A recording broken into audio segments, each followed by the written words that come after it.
శ్రోతలకు నా హృదయపూర్వక నమస్కారములు. మన శ్రోతలలో ఒక సోదరుడు ప్రశ్నను పంపడం జరిగింది. ఆ ప్రశ్న, గురువు అవసరమా కాదా? భక్తి మార్గములో, దైవ మార్గములో, ఆధ్యాత్మిక మార్గములో, ఆత్మజ్ఞాన మార్గములో అసలు గురువు అవసరమో కాదా? ఒకవేళ అవసరమైతే ఎటువంటి గురువు మనం ఎన్నుకోవాలి? అంటే ఎటువంటి గురువుని ఎన్నుకోవాలి, ఎటువంటి గురువుని అనుసరించాలి, ఎవరు నిజమైన గురువు ఎలా తెలుస్తుంది? ఇలా అనేక సందేహాలు వారు వ్యక్తపరచడం జరిగింది. అవన్నీ కూడా ఇక్కడ చదవటం కుదరదు కనుక ప్రశ్నలా క్లుప్తంగా చెప్పాను. గురువు గూర్చి, గురువు అవసరమా కాదా, ఒకవేళ అవసరమైతే ఎటువంటి గురువుని ఎన్నుకోవాలి? ఇక్కడ అసలు గురువు అన్నప్పుడు మన భావన ఏంటి అనేది ప్రధానాంశం. మనం గురువు అంటున్నాం, అంత బాగానే ఉంది. అసలు గురువు అంటే మన భావన ఏంటి? మనిషా, మనలాంటి మనిషా? అంటే సహజంగా మన అందరం మనలాంటి మనిషే. మనలాంటి మనిషి అయినప్పుడు ప్రత్యేకంగా మళ్ళీ గురువు అనుకోవటం ఎందుకు? అందులో ఏముంది? మనలాంటి మనిషే కదా, గురువు అనుకోవటం ఎందుకు? మనలాంటి మనిషిని మనం ఎలా అనుసరిస్తాం? ఆయన్ని గురువు అనుకోవటం లేదా ఆవిడ్ని గురువు అనుకోవటం ఎందుకు అంటే, ఇక్కడ మనిషి అని మనం అనుకుంటున్నాం, కానీ అక్కడ మనం మనిషిని గురువు అంటలేదు. చాలా జాగ్రత్తగా చూడండి. మనం అసలు ఎవరినైనా ఏ విధంగా భావిస్తున్నాము అన్నప్పుడు మనిషే, ఒక మనిషి తండ్రి అని పిలుస్తున్నాం, ఇంకొక మనిషి తల్లి అని పిలుస్తున్నాం, ఇంకొక మనిషి బిడ్డ అని పిలుస్తున్నాం, ఇంకొక మనిషి భర్త అని పిలుస్తున్నాం, ఇంకొక మనిషి భార్య అని పిలుస్తున్నాం, ఇంకొక మనిషి అన్న, తమ్ముడు, చెల్లి, అక్క, స్నేహితుడు. ఇలా మొత్తం మనుషులే. మనం యజమాని అని పిలిచినా, పనివాడని పిలిచినా, డాక్టర్ అని పిలిచినా, ఇంజనీర్ అని పిలిచినా, అనేక వృత్తులతో ఐఏఎస్లు, ఐపీఎస్లు, ఆ వృత్తుల పేర్లు పెట్టి పిలిచినా, ప్రధానమంత్రులన్నా, ముఖ్యమంత్రులన్నా, మంత్రులన్నా, మీరు ఎవరిని ఏ పేరుతో పిలుస్తున్నా వాళ్ళంతా మనుషులే. అవి రిలేషన్స్ అంటే సంబంధ బాంధవ్యాలు కావచ్చు, అవి పదవులు, హోదాలు కావచ్చు, వాళ్ళు చేసే వృత్తి, వ్యాపార, ఉద్యోగాలకు సంబంధించిన పేర్లు వాళ్ళకి తగిలించవచ్చు. కానీ మొత్తంగా వాళ్ళు మనుషులే. ఇప్పుడు డాక్టర్ అన్నప్పుడు డాక్టరు గారు ఆ చదువుకున్నారు, చదువు అది, అందుకని ఆయన డాక్టర్ అయ్యాడు. డాక్టర్ అని పిలుస్తున్నాం, ఆయన డాక్టర్ అనే వృత్తిని చెయ్యగలుగుతున్నాడు. అలాగే ఇంజనీర్ గారు ఇంజనీరింగ్ వృత్తిని చదువుకున్నాడు, అందువలన ఆయన ఇంజనీర్ అంటున్నాం. ఆయన దానికి సంబంధించిన పనులన్నీ చేయగలుగుతున్నాడు. అలాగే ఒక డ్రైవర్ అన్నా, ఎవరినైనా సరే, ఒక కలెక్టర్ అన్నా, ఒక ముఖ్యమంత్రి అన్నా, ఒక మంత్రి అన్నా, ఆయా పేర్లతో పిలుస్తున్నప్పుడు వాళ్ళు ఆయా సంబంధిత కార్యములు చేస్తున్నారు. వాళ్ళ దగ్గర ఆ నైపుణ్యం ఉంది, వాళ్ళు ఆ కార్యములు చేస్తున్నారు కనుక ఆ కార్యములకు సంబంధించిన పేర్లతో పిలుస్తున్నాం. అలాగే రిలేషన్స్ వచ్చినప్పుడు కూడా అక్కడ ఉంది కార్యములే. భర్త అన్నప్పుడు అతను భర్తగా తన బాధ్యతలు నిర్వహిస్తున్నాడు. భార్యగా అన్నప్పుడు ఆవిడ భార్యగా తన బాధ్యతలు చేస్తున్నది. రిలేషన్స్ లో కూడా పేర్లు వచ్చినాయి, బంధాలకు పేర్లు ఉన్నవంటే అక్కడ కూడా కార్యములే ఉన్నాయి.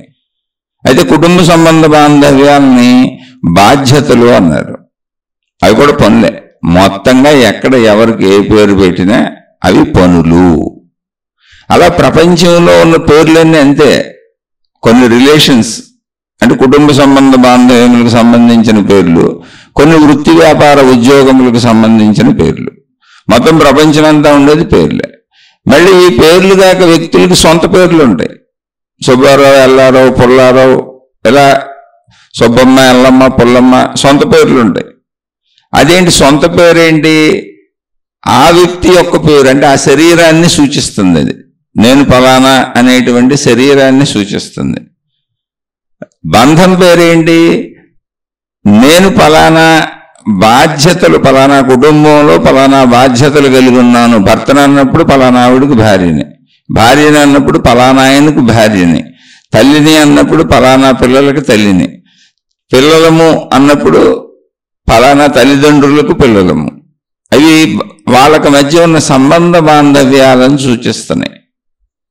అలాగే ఇంజనీరు, డాక్టరు అన్నప్పుడు వాళ్ళు చేస్తున్న వృత్తులను సూచించి వాళ్ళు ఏ పనులు చేయగలరో ఆ సామర్థ్యాన్ని చెబుతున్నాయి. వృత్తి, వ్యాపార, ఉద్యోగాల సామర్థ్యాన్ని చెబుతున్నాయి. అంటే ఒక వ్యక్తికి సొంత పేరు ఉంటుంది, ఒక వ్యక్తికి రిలేషన్, సంబంధ బాంధవ్యం ఉంటుంది, ఇంకొకటి అదే వ్యక్తికి వృత్తి వ్యాపార సంబంధిత ఇంకో పేరు ఉంటుంది. 3 పేర్లు ఉన్నాయి మనిషికి. తన గుర్తింపు కోసం తన శరీరానికి పెట్టుకున్న పేరు, తన కుటుంబ సభ్యుల మధ్య తనకున్నటువంటి బాంధవ్యమునకు సంబంధించిన అనేక పేర్లు ఉంటాయి. ఒకే వ్యక్తి భర్తగా ఉంటాడు, తండ్రిగా ఉంటాడు, కొడుకుగా ఉంటాడు, అన్నగా ఉంటాడు, తమ్ముడుగా ఉంటాడు. అలా ఒకే వ్యక్తి అనేక రకాలుగా ఉంటాడు. సంబంధ బాంధవ్యాల్లో అనేక పేర్లు ఉంటాయి ఒకే వ్యక్తికి.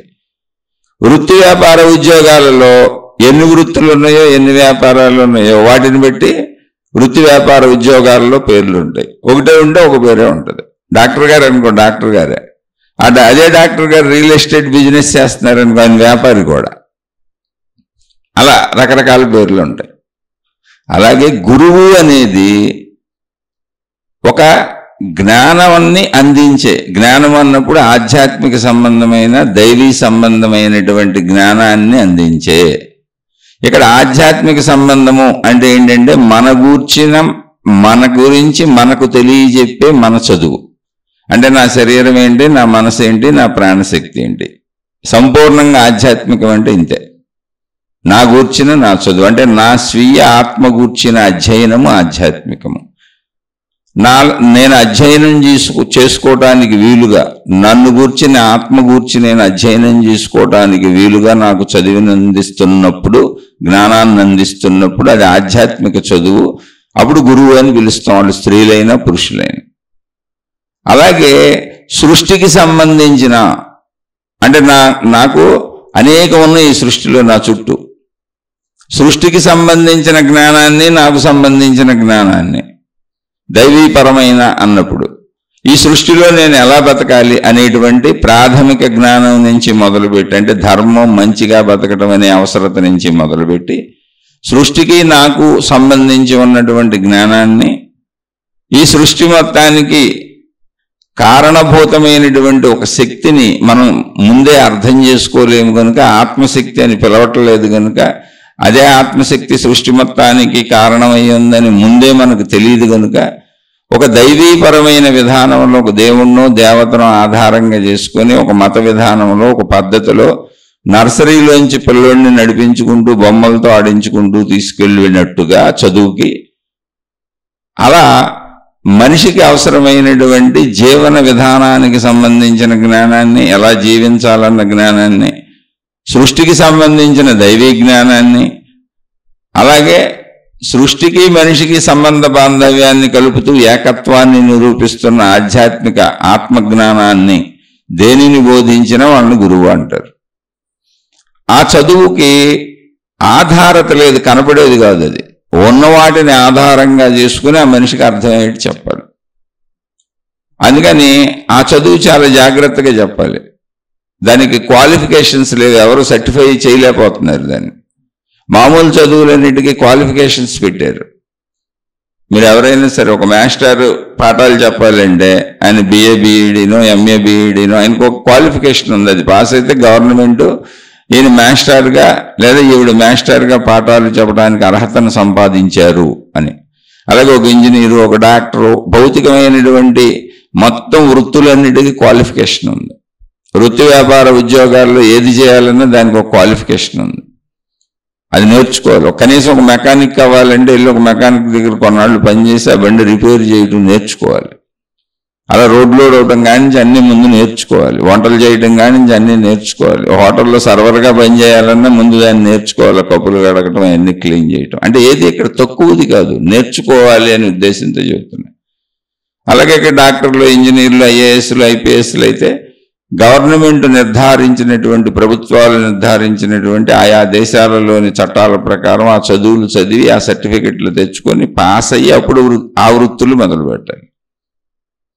వాటితో వృత్తికి సంబంధించిన పేర్లు వస్తాయి వాళ్ళకి. అంటే వాళ్ళు ఆ వృత్తిలో నిపుణత కలిగి ఉన్నారు, చేయగలరు అని సూచించడం అన్నమాట. అది వాళ్ళ అర్హతా పరీక్ష. అది కానీ ఆధ్యాత్మికతలో అర్హతా పరీక్ష లేదు. ఎవరు గురువు అనే దానికి అర్హత లేదు. అందుకని కోకొల్లలుగా గురువులు ఉన్నారు. కోకొల్లలుగా ఈ గురువులు అనేవాళ్ళు స్త్రీలలో ఉన్నారు, పురుషుల్లో ఉన్నారు, అన్ని మతాలలో ఉన్నారు, అన్ని జాతుల్లో ఉన్నారు, అన్ని దేశాల్లో ఉన్నారు, అన్ని చోట్ల ఉన్నారు. వాళ్ళు రకరకాల పేర్లు పెట్టుకోవచ్చు. ఇక్కడ గురువుకి అర్హత నిర్ణయించే వాళ్ళు ఎవరు లేరు. ఎందుకని?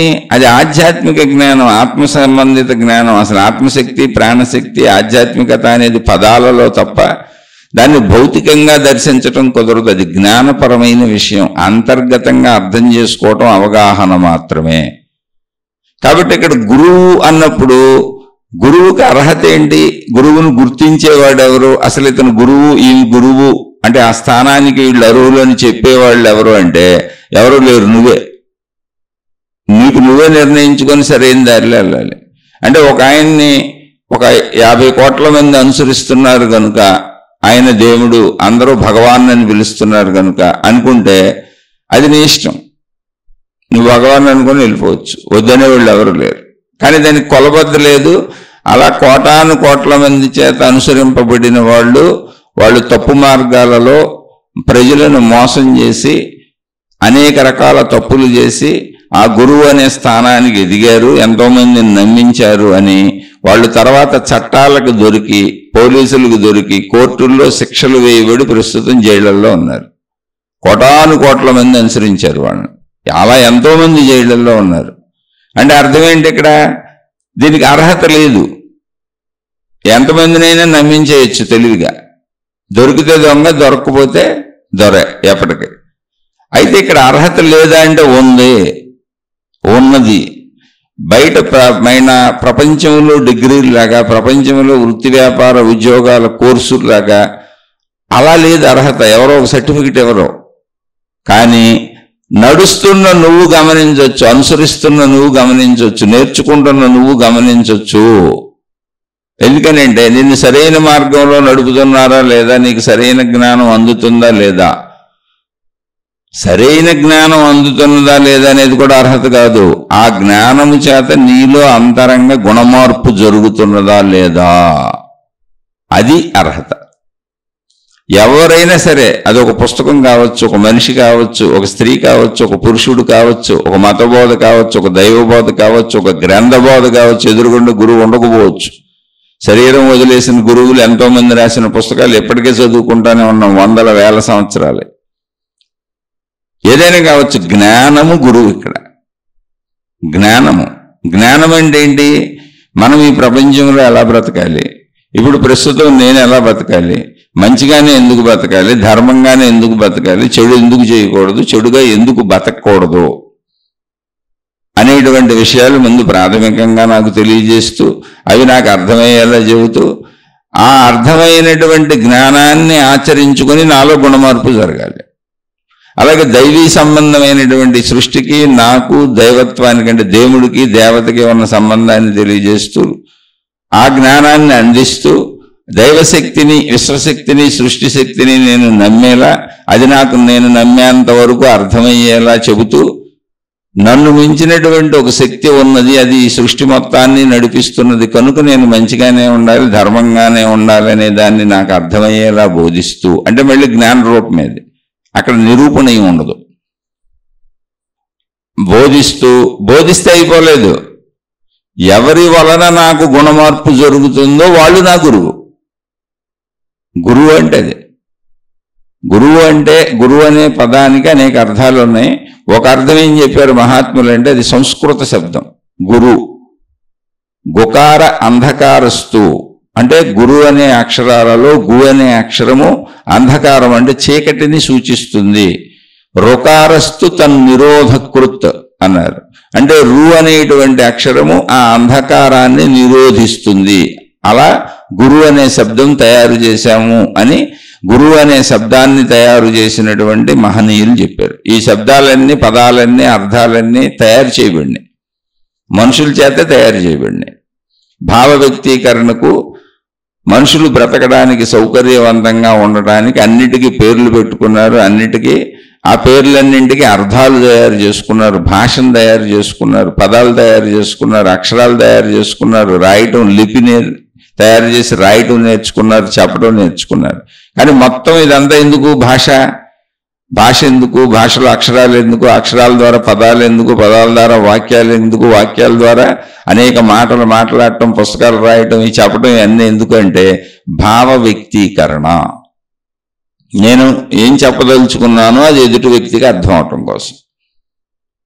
అలా భావ వ్యక్తీకరణలో జ్ఞానాన్ని వ్యక్తీకరించి మనకు చెప్పేవాళ్ళు గురువు. అయితే జ్ఞానాన్ని చెప్పేవాళ్ళు అందరూ గురువేనా? అలా కూర్చొని ఉపన్యాసాలు చెప్పుకుంటూ వెళ్ళిపోతుంటే సరదాగా గురువు గారు అని పిలుస్తుంటారు అందరినీ. అది ఒక అలవాటుగా మారిపోయింది తప్ప గురువు అంటే అసలు మనిషి కాదు, అతనిలో ఉన్న జ్ఞానము. డాక్టర్ అంటే ఆ మనిషి కాదు, ఆ మనిషిలో ఉన్నటువంటి డాక్టర్కు సంబంధించినటువంటి చదువుకు సంబంధించిన విజ్ఞానము, నాలో జబ్బుని నయం చేయగలిగిన శక్తి, జ్ఞానం ఏది ఉందో అది డాక్టర్. అతను ఇంటికి వెళ్ళిపోతే డాక్టర్ కాదు, భార్య దగ్గర భర్తే, తండ్రి దగ్గర కొడుకే, కొడుకుల దగ్గర తండ్రే, అలా ఏ రిలేషన్ అయినా.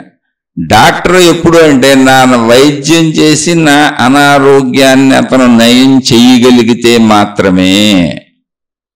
ఇంజనీర్ ఎప్పుడు అంటే ఇంజనీరింగ్కి సంబంధించిన ప్లాన్లు వేసి అతను బ్రిడ్జిలో ఇళ్ళో ఆ కట్టడాలు కట్టగలిగితే మాత్రమే. ఏ వృత్తి వ్యాపార ఉద్యోగాలలో అయినా ఆ పేర్లతో వాళ్ళు పిలువబడినప్పుడు వాళ్ళు ఎప్పుడు ఆ పేర్లకు అర్హులు, వాళ్ళు ఎప్పుడు పిలువబడతారు అంటే అందులో నైపుణ్యమును సాధించి ఆ పనిని సక్రమంగా చేసి చూపించగలిగితే మాత్రమే. అంతే. రిలేషన్స్ అయినా అంతే. అందుకే బాధ్యతలు కరెక్ట్గా చేయాలని చెబుతారు. ఊరికనే భర్త అనిపించుకుంటే కాదు, తండ్రి అనిపించుకుంటే కాదు, తల్లి అనిపించుకుంటే కాదు, ఏ బంధమైనా బాధ్యతలు సక్రమంగా నిర్వర్తించకపోతే మహాపాపము అని చెప్పారు. అలాగే ఈ రిలేషన్స్లో కూడా ఎవరి బాధ్యతలు, డాక్టర్ బాధ్యత డాక్టర్ కరెక్ట్గా చేయాలి. మళ్ళీ బాధ్యతలు ఉన్నాయి అక్కడ, పేర్లు పెట్టుకున్న ప్రతి చోట ఆ పేరు ఒక బాధ్యతని సూచిస్తూ ఉంటుంది. ఆ బాధ్యత ప్రకారం ఆ పని చేయకపోతే ఆ డాక్టర్కి మహాపాపమే, ఆ ఇంజనీర్కి మహాపాపమే. ఏ ఏ వృత్తుల్లో నువ్వు ఉన్నావో ఆ వృత్తికి సంబంధించిన వ్యక్తులందరితో నీకు సంబంధ బాంధవ్యాన్ని కలిగిస్తూ ఉంటుంది. అవసరత ఉన్న వ్యక్తులందరితో వాళ్ళ పట్ల నువ్వు సరిగా ప్రవర్తించకపోతే, నీ నైపుణ్యాన్ని నిపుణతని నువ్వు సరిగా చూపించకపోతే అది నీకు మహాపాపమే కూర్చుంటుంది. పాపం అంటే చెడును వాళ్ళని మోసం చేసావని అర్థం. అంతే. తెలియకపోయినా రాకపోయినా మోసం చేసావని అర్థం. ఎలా అయితే మన వ్యాధిని నయం చేసే ఆయన డాక్టర్గా పిలువబడతాడో, వ్యాధిని నయం చేసేటువంటి శక్తి ఆయన దగ్గర ఉందో ఆ శక్తిని మందుల ద్వారా గుర్తించి, మన వ్యాధి ఏంటో గుర్తించి దానికి ఏ మందులు అవసరమో గుర్తించి ఆ మందుల ద్వారా నయం చేసి మనని ఆరోగ్యవంతులుగా మారుస్తాడో అతను డాక్టర్. అలాగే ఎవరు ఎంత బోధించారు, ఎన్ని చెప్పారు, ఏ విషయాలు చెప్పారు, ఏ విషయాలు చెబుతున్నారు అనేది ఇక్కడ విషయం కాదు. ఆ విషయ జ్ఞానం ద్వారా, అది మతపరమైన, దైవీపరమైన, ఆధ్యాత్మిక సాధన విధానాల పరమైన, గ్రంథపరమైన ఏ జ్ఞానమైనా చెప్పనివ్వండి, తద్వారా నాలో గుణమార్పు వస్తే, ఎవరికి గుణమార్పు వచ్చిందో ఆ గుణమార్పు వచ్చిన వ్యక్తికి వాళ్ళు గురువు అవుతారు. అంటే గురువు అని పిలువబడ్డారు. అది ఇప్పుడు గురువుగా మనం ఏం చేయక్కర్లా. ఏం చేస్తాం? ఇప్పుడు భార్యాభర్త భౌతిక విషయాలంటే ఈ రిలేషన్స్, సంబంధ బాంధవ్యాలు, బాధ్యతలు.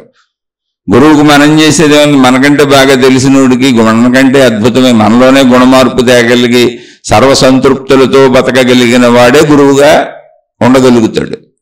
గురువుకే కోరికలు ఉన్నాయి, గురువుకే అవసరాలు ఉన్నాయి, గురువుకే ఎడతెగనటువంటి కార్యాలు ఉన్నాయి, గురువుకే ఎడతెగనటువంటి విశ్రాంతి లేనటువంటి జీవితం ఉందనుకోండి, అతను జ్ఞానబోధ ఎలా చెబుతాడు, ఆవిడ జ్ఞానబోధ ఎలా చెబుతుంది? అప్పుడు వాళ్ళకి అనుకూలంగా చెబుతారు. మీరు అక్కడ గ్రహించాలి.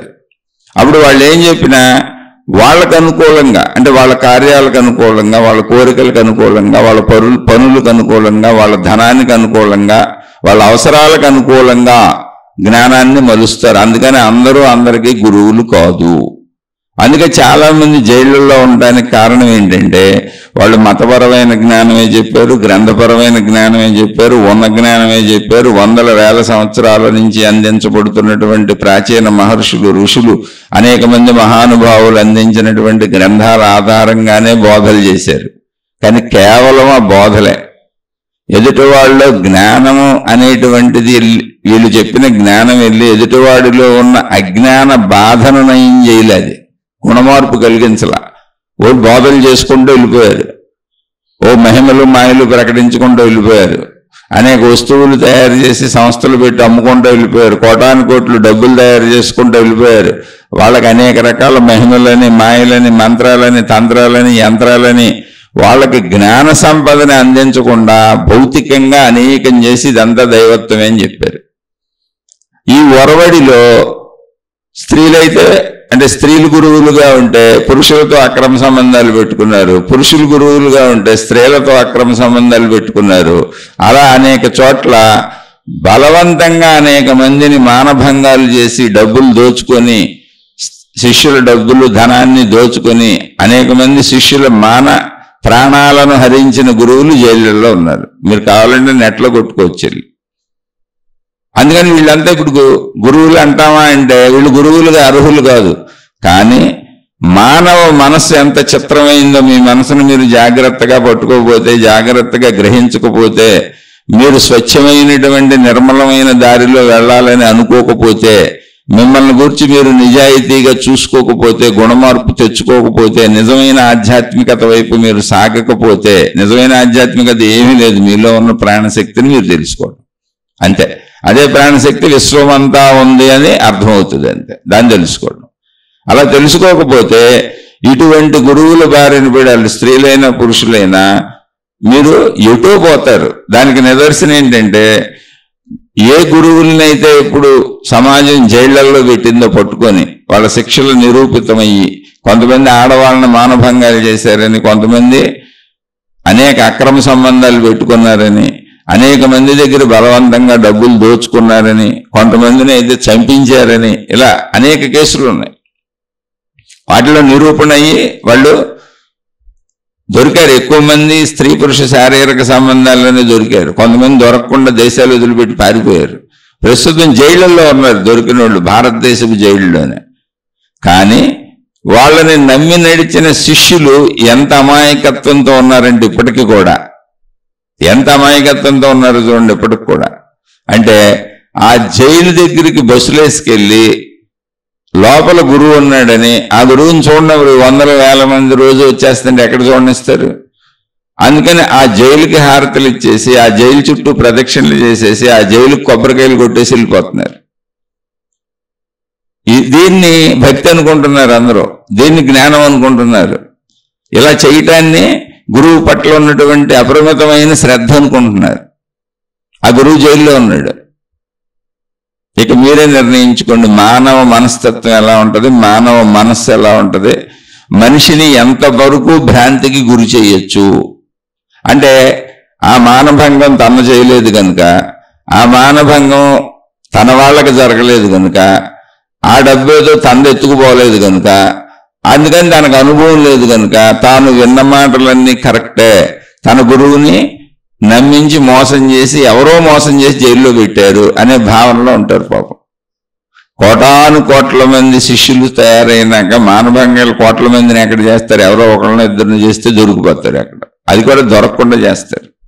అలాగే మోసాలు కుట్రలు అందరి మీద చేయటం ఎలా కుదురుతుంది? ఎక్కడ దొరికిన వాళ్ళ మీద ఒకళ్ళలో ఇద్దరి మీద చేస్తారు, అక్కడ బయటపడతారు. అలానే అందరూ చేస్తారంటే చేయరు. కానీ జైళ్ళల్లో ఉన్న వాళ్ళ ఉదాహరణ ఎందుకు చెప్పానంటే, ఇప్పుడు కూడా జైళ్ళకి పాపం వాళ్ళ శిష్యులు వెళ్తానే ఉన్నారు. సంవత్సరాలు అయిపోయింది, వెళ్ళి జైళ్ళకి దండాలు పెడుతున్నారు, జైళ్ళకి హారతలు ఇస్తున్నారు, జైళ్ళకి కొబ్బరికాయలు కొడుతున్నారు, జైళ్ళకి ప్రదక్షిణలు చేస్తున్నారు. ఎవరి మతాచారం ప్రకారం వాళ్ళు చేసుకుంటున్నారు. ఇంకా కొంతమంది అయితే స్వయంగా డైరెక్ట్గా ఇది నెట్లలోకి వచ్చినాయి, యూట్యూబ్లోకి వచ్చినాయి. పాపం వాళ్ళు గురువులని అనేక మంది చలామణి అవుతున్న వాళ్ళ దగ్గరికి ఒక స్త్రీ ఆవిడ భర్తకి ఏదో అనారోగ్యం వస్తే వెళ్ళింది. ఏదో తగ్గించేస్తాడు, భర్త లేవలేని పరిస్థితుల్లో తీవ్రమైన అనారోగ్యాలకు వచ్చి మొత్తం మంచం మీద ఉండిపోయాడు. పాపం తగ్గిస్తాడని వెళ్ళింది, అందరి చుట్టూ తిరిగింది, డాక్టర్ల చుట్టూ తిరిగింది, తాయెత్తులు తాళ్ళు తావీదులు అన్నీ అయిపోయినాయి. ఒక గురువు పాలన పడింది అలా తిరుగుతూ తిరుగుతూ. అతను ఏం చెప్పాడు తెలుసా ఆవిడికి? నువ్వు నాతో గడిపితే, శారీరకంగా నాతో గడుపుతా ఉంటే నువ్వు కొన్ని రోజులు, నీ భర్తకి నిదానంగా తగ్గుద్ది, తగ్గిస్తాను, సంబంధమైనటువంటి అన్ని నేను చేస్తూ ఉంటానని. పాప నిస్సహాయ స్థితిలో ఇంకేం చేస్తుంది, ధనం లేదు, సరిపోవట్లేదు, ఆల్రెడీ భర్త పడిపోయి చాలా కాలం అయిపోయింది, భర్త లేస్తాడేమో, నిజంగా ఇతను లేపుతాడేమో తన భర్తని ఆ మంచం మీద నుంచి జబ్బు తగ్గించని అతనితో గడపడం మొదలుపెట్టింది. ఇలా కొంతకాలం గడిపినాక ఆమెతో పాటు ఆమె కూతురు కూడా వచ్చేది. ఆ కూతురు కూడా యవ్వనంలోకి వచ్చింది. తర్వాత నీ కూతురు కూడా నాతో గడిపితే అని మొదలుపెట్టాడు. ఆ కూతురు కూడా గడిపింది. అయినా ఆమెకి తగ్గలేదు, ఆ భర్తకేమి తగ్గలేదు. అసలు ఇలా కోరుకుంటాడు ఏ గురువు అయినా? ఆలోచించండి. మన గురువుని అంటే మీరు గుర్తించాల్సింది ఇది ఎంత ఎందుకు చెబుతున్నారంటే, ఇలాంటి కొన్ని వందల వేల లక్షలు ఉన్నాయి. సందు సందుకి గురువులు తయారైపోయారు. క్యారెక్టర్తో పని లేదు. ఇప్పుడు 4 పుస్తకాలు చదివి ఇలా నాబోటోళ్ళు ఉపన్యాసాలు చెప్పేస్తే గురువులు అయిపోతున్నారు. ఏముంది, పుస్తకాలు చదివి చెప్పేయచ్చు, ఎవరన్నా చెప్పింది విని చెప్పేయచ్చు. బోల్డ్ పుస్తకాలు ఉన్నాయి, లక్షల లక్షల గ్రంథాలు ఉన్నాయి, కోట్ల గ్రంథాలు ఉన్నాయి. అది కాదు గురువు అంటే. నిజమైనటువంటి గురువు ఎవరు అంటే, మన సోదరుడు అడిగిన దాంట్లో చాలా అడిగారు పాపం ఆయన. ఇలాంటి ఉదాహరణలు ఆయన కూడా చెప్పారు. కొన్ని మోసపోయాం, ఇలా జరిగింది, అలా జరిగింది, నేనే బోల్డ్ మందికి డబ్బులు కట్టాను, అవన్నీ నేను చవట్ల సంస్థల పేర్లతో సహా చెప్పారు ఆయన. అవన్నీ మనకెందుకు, ఎవరినో ఉద్దేశించి చెప్పాల్సిన అవసరం లేదు. పాపం ఆయన ఉత్తరంలో బోల్డ్ చెప్పారు. ఆయన బోల్డ్ చోట్ల ఎక్కడెక్కడ ఏ సంస్థల్లో తిరిగారు, వాళ్ళ దగ్గర ఎలా డబ్బులు కట్టించుకున్నారు, అక్కడ ఎలా అక్రమాలు జరుగుతున్నాయి, అవన్నీ చెప్పారు. ఆ గొడవ మనకెందుకు? మనం మంచి ఎదుర్కోవడమే. ప్రపంచంలో ఎప్పుడు మంచి ఉంటుంది, చెడు ఉంటుంది. ఈ నిజమైనటువంటి గురువు ఎవరైనా సరే, అసలు ప్రపంచంలో తప్పులు జరిగే అవకాశాలు ఎన్నున్నాయి చూడండి. ఒకటి, ధన సంబంధమైన విషయాలు. కాబట్టి నీ డబ్బు కోరుకోడు. అది మంచా, అది చెడా, అది ఏదైనా అనుకోండి, నీ దగ్గర డబ్బు తీసుకుంటున్నాడు అంటే, స్త్రీ గురువు అయినా పురుష గురువులైనా నువ్వు డబ్బులు ఇచ్చే విధంగా వాళ్ళు మాట్లాడతారు. నీ నుంచి డబ్బు వాళ్ళకి అందే విధంగా మాట్లాడతారు. నువ్వు ఎలా డబ్బుని వాళ్ళకి ఇస్తావో, ఎలా డబ్బులు వాళ్ళకి చేరతాయో, వాళ్ళు అనుకున్న పనులు చేయగలుగుతారో, అదే నేను చెడ్డ పనులు అంటే మంచి పనులైనా సరే, మంచి పని అయినా చెడ్డ పని అయినా నీ నుంచి ధనం వాళ్ళకి అందేలా మాట్లాడతారు. అది కరెక్ట్ కాదు, సత్యము కాదు. నీ ధనంతో అవసరం ఉన్నోడు ఎప్పుడు నీ ధనం వాళ్ళకి ఇచ్చేలా మాట్లాడతాడా అంటే, వాళ్ళు చెప్పే జ్ఞానంలో నువ్వు ధనం ఇవ్వాలన్న అంశం ఉంటుంది. అది కరెక్ట్ కాదు. ఎందుకని, ధనం అవసరం ఉన్నోళ్ళు అది మంచి పనులకు కావచ్చు, స్కూళ్ళు కట్టచ్చు, హాస్పిటల్స్ కట్టచ్చు, ప్రజలకి సేవలు చేయొచ్చు, లేని వాళ్ళకి పెట్టచ్చు, లేదా వీళ్ళ విమానాల్లో జరగచ్చు, ఏసీల్లో జరగచ్చు, ఏసీ కారుల్లో జరగచ్చు, హెలికాప్టర్లు వేసుకు జరగచ్చు, ఏదైనా కానీ మంచి పనులే అవ్వచ్చు.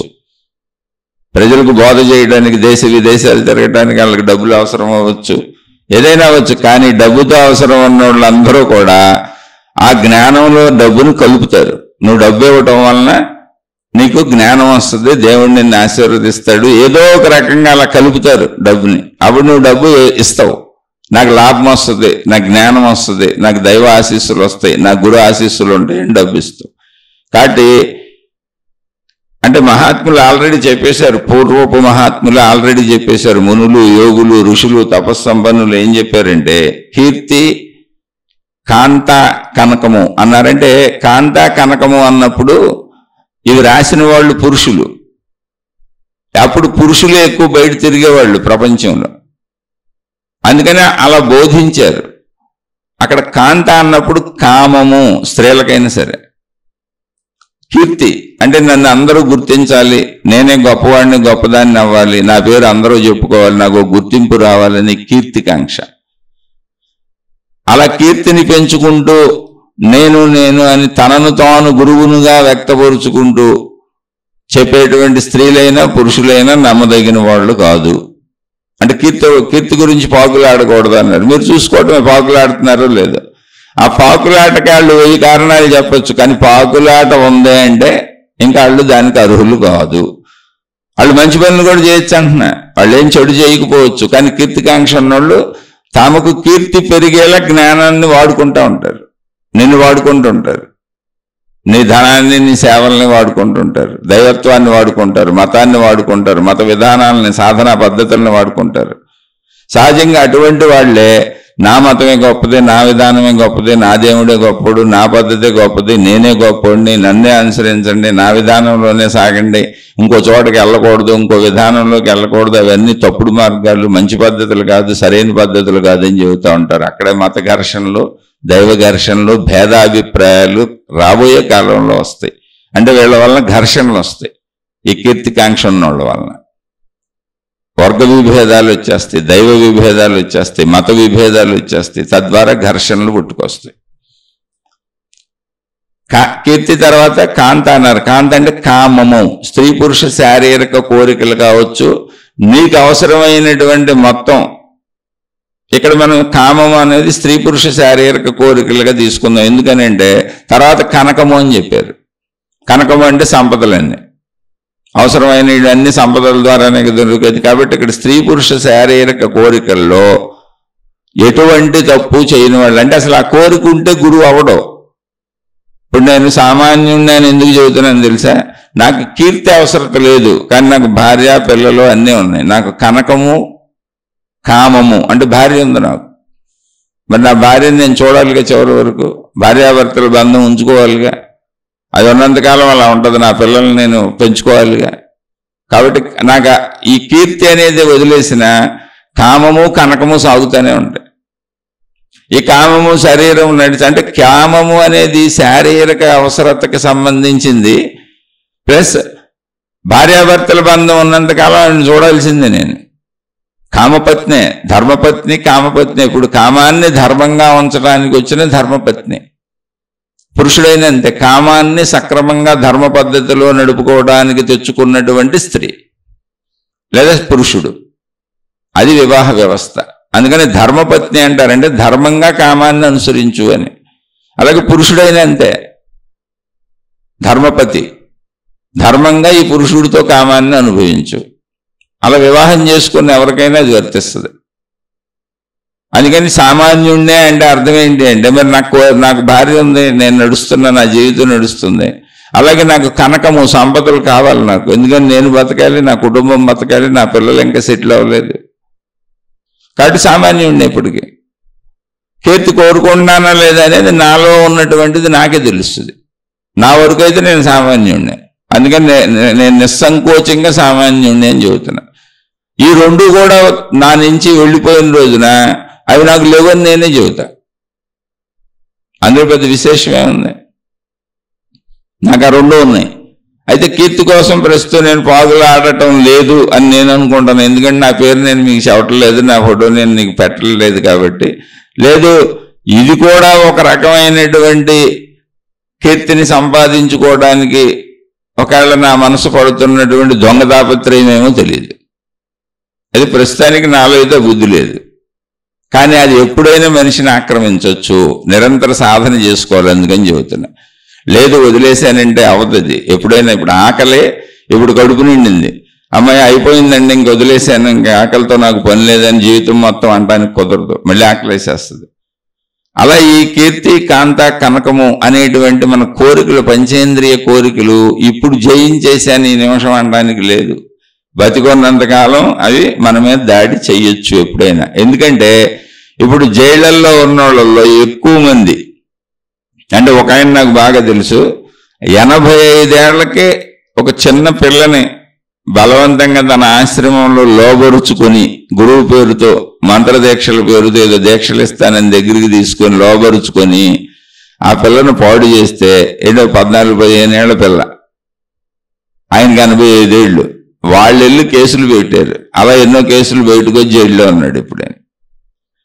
అంటే అలా ఉంటారు. అది ఎప్పుడు పాపం నిజంగా ఆయన చాలా కాలం మంచిగా ఉండొచ్చు, కానీ ఒక గురువుగా పెద్ద ప్రచారం అయిపోయి మనుషులు వచ్చేసి స్త్రీల దగ్గరికి చేరిపోయి పురుషుడయ్యేటప్పటికి తెలియకుండానే కొంతకాలానికి శరీర ఆకర్షణ స్పందించింది, అది సృష్టి పెట్టింది. అందుకని ఎప్పుడు పురుషులు స్త్రీలకు దూరంగా ఉండాలి, పరస్త్రీలకి. నీ సొంత భార్య నీ పిల్లలతో చక్కగా ఉండు. అలాగే స్త్రీలు ఈ మార్గంలో గురువులుగా వీళ్ళుగా చలామణి అవుతూ ఉంటే పురుషులకు దూరంగా ఉండాలి.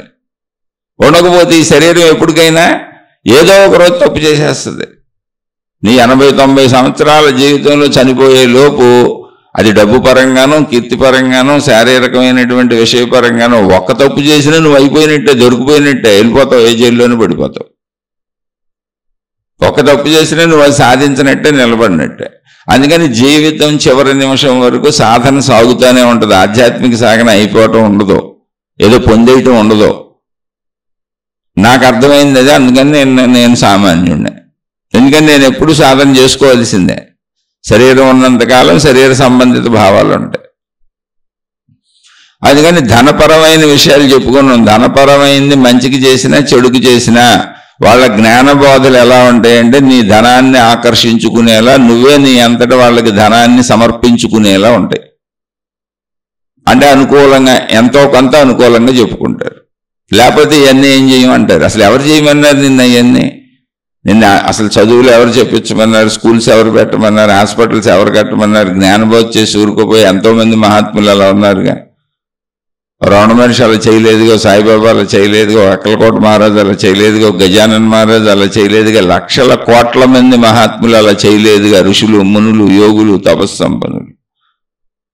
అంటే నువ్వు చేయకపోయిన తప్పు లేదు. ఒకవేళ మంచిగా చేస్తున్నావు, తప్పు చేయకుండా ఉండు. అప్పుడు నీకు ధనం ఎవరి దగ్గర తీసుకోవాలి? నువ్వు ప్రజల దగ్గర తీసుకుంటున్నావు. ఇక అది ఎవరిష్టం వాళ్ళది. మాకు అలాంటి గురువు ఇష్టమేనండి, మేము వెళ్తున్నామంటే వెళ్ళండి, మీ ఇష్టం. అది అయితే ఇక్కడ ఇంకోటి ఉంది. అది నేను ప్రజలందరి దగ్గర డబ్బులు తీసుకొని నేను ఒక సంస్థ పెట్టి, నా సంస్థ తరపున స్కూల్స్ పెట్టి, నా సంస్థ తరపున విద్యాలయాలు పెట్టి, నా సంస్థ తరపున హాస్పిటల్స్ పెట్టి, నా సంస్థ తరపున అనేక సేవా కార్యక్రమాలు పెట్టి, నా సంస్థ తరపున అనేక భోజన వసతులు కల్పించే వృద్ధాశ్రమాలు, అనాథాశ్రమాలు పెట్టి, నా ఫోటో వేసుకొని, నా సంస్థ పేరు వేసుకొని, నా బోర్డు వేసుకునేది ప్రజల డబ్బుతోనే.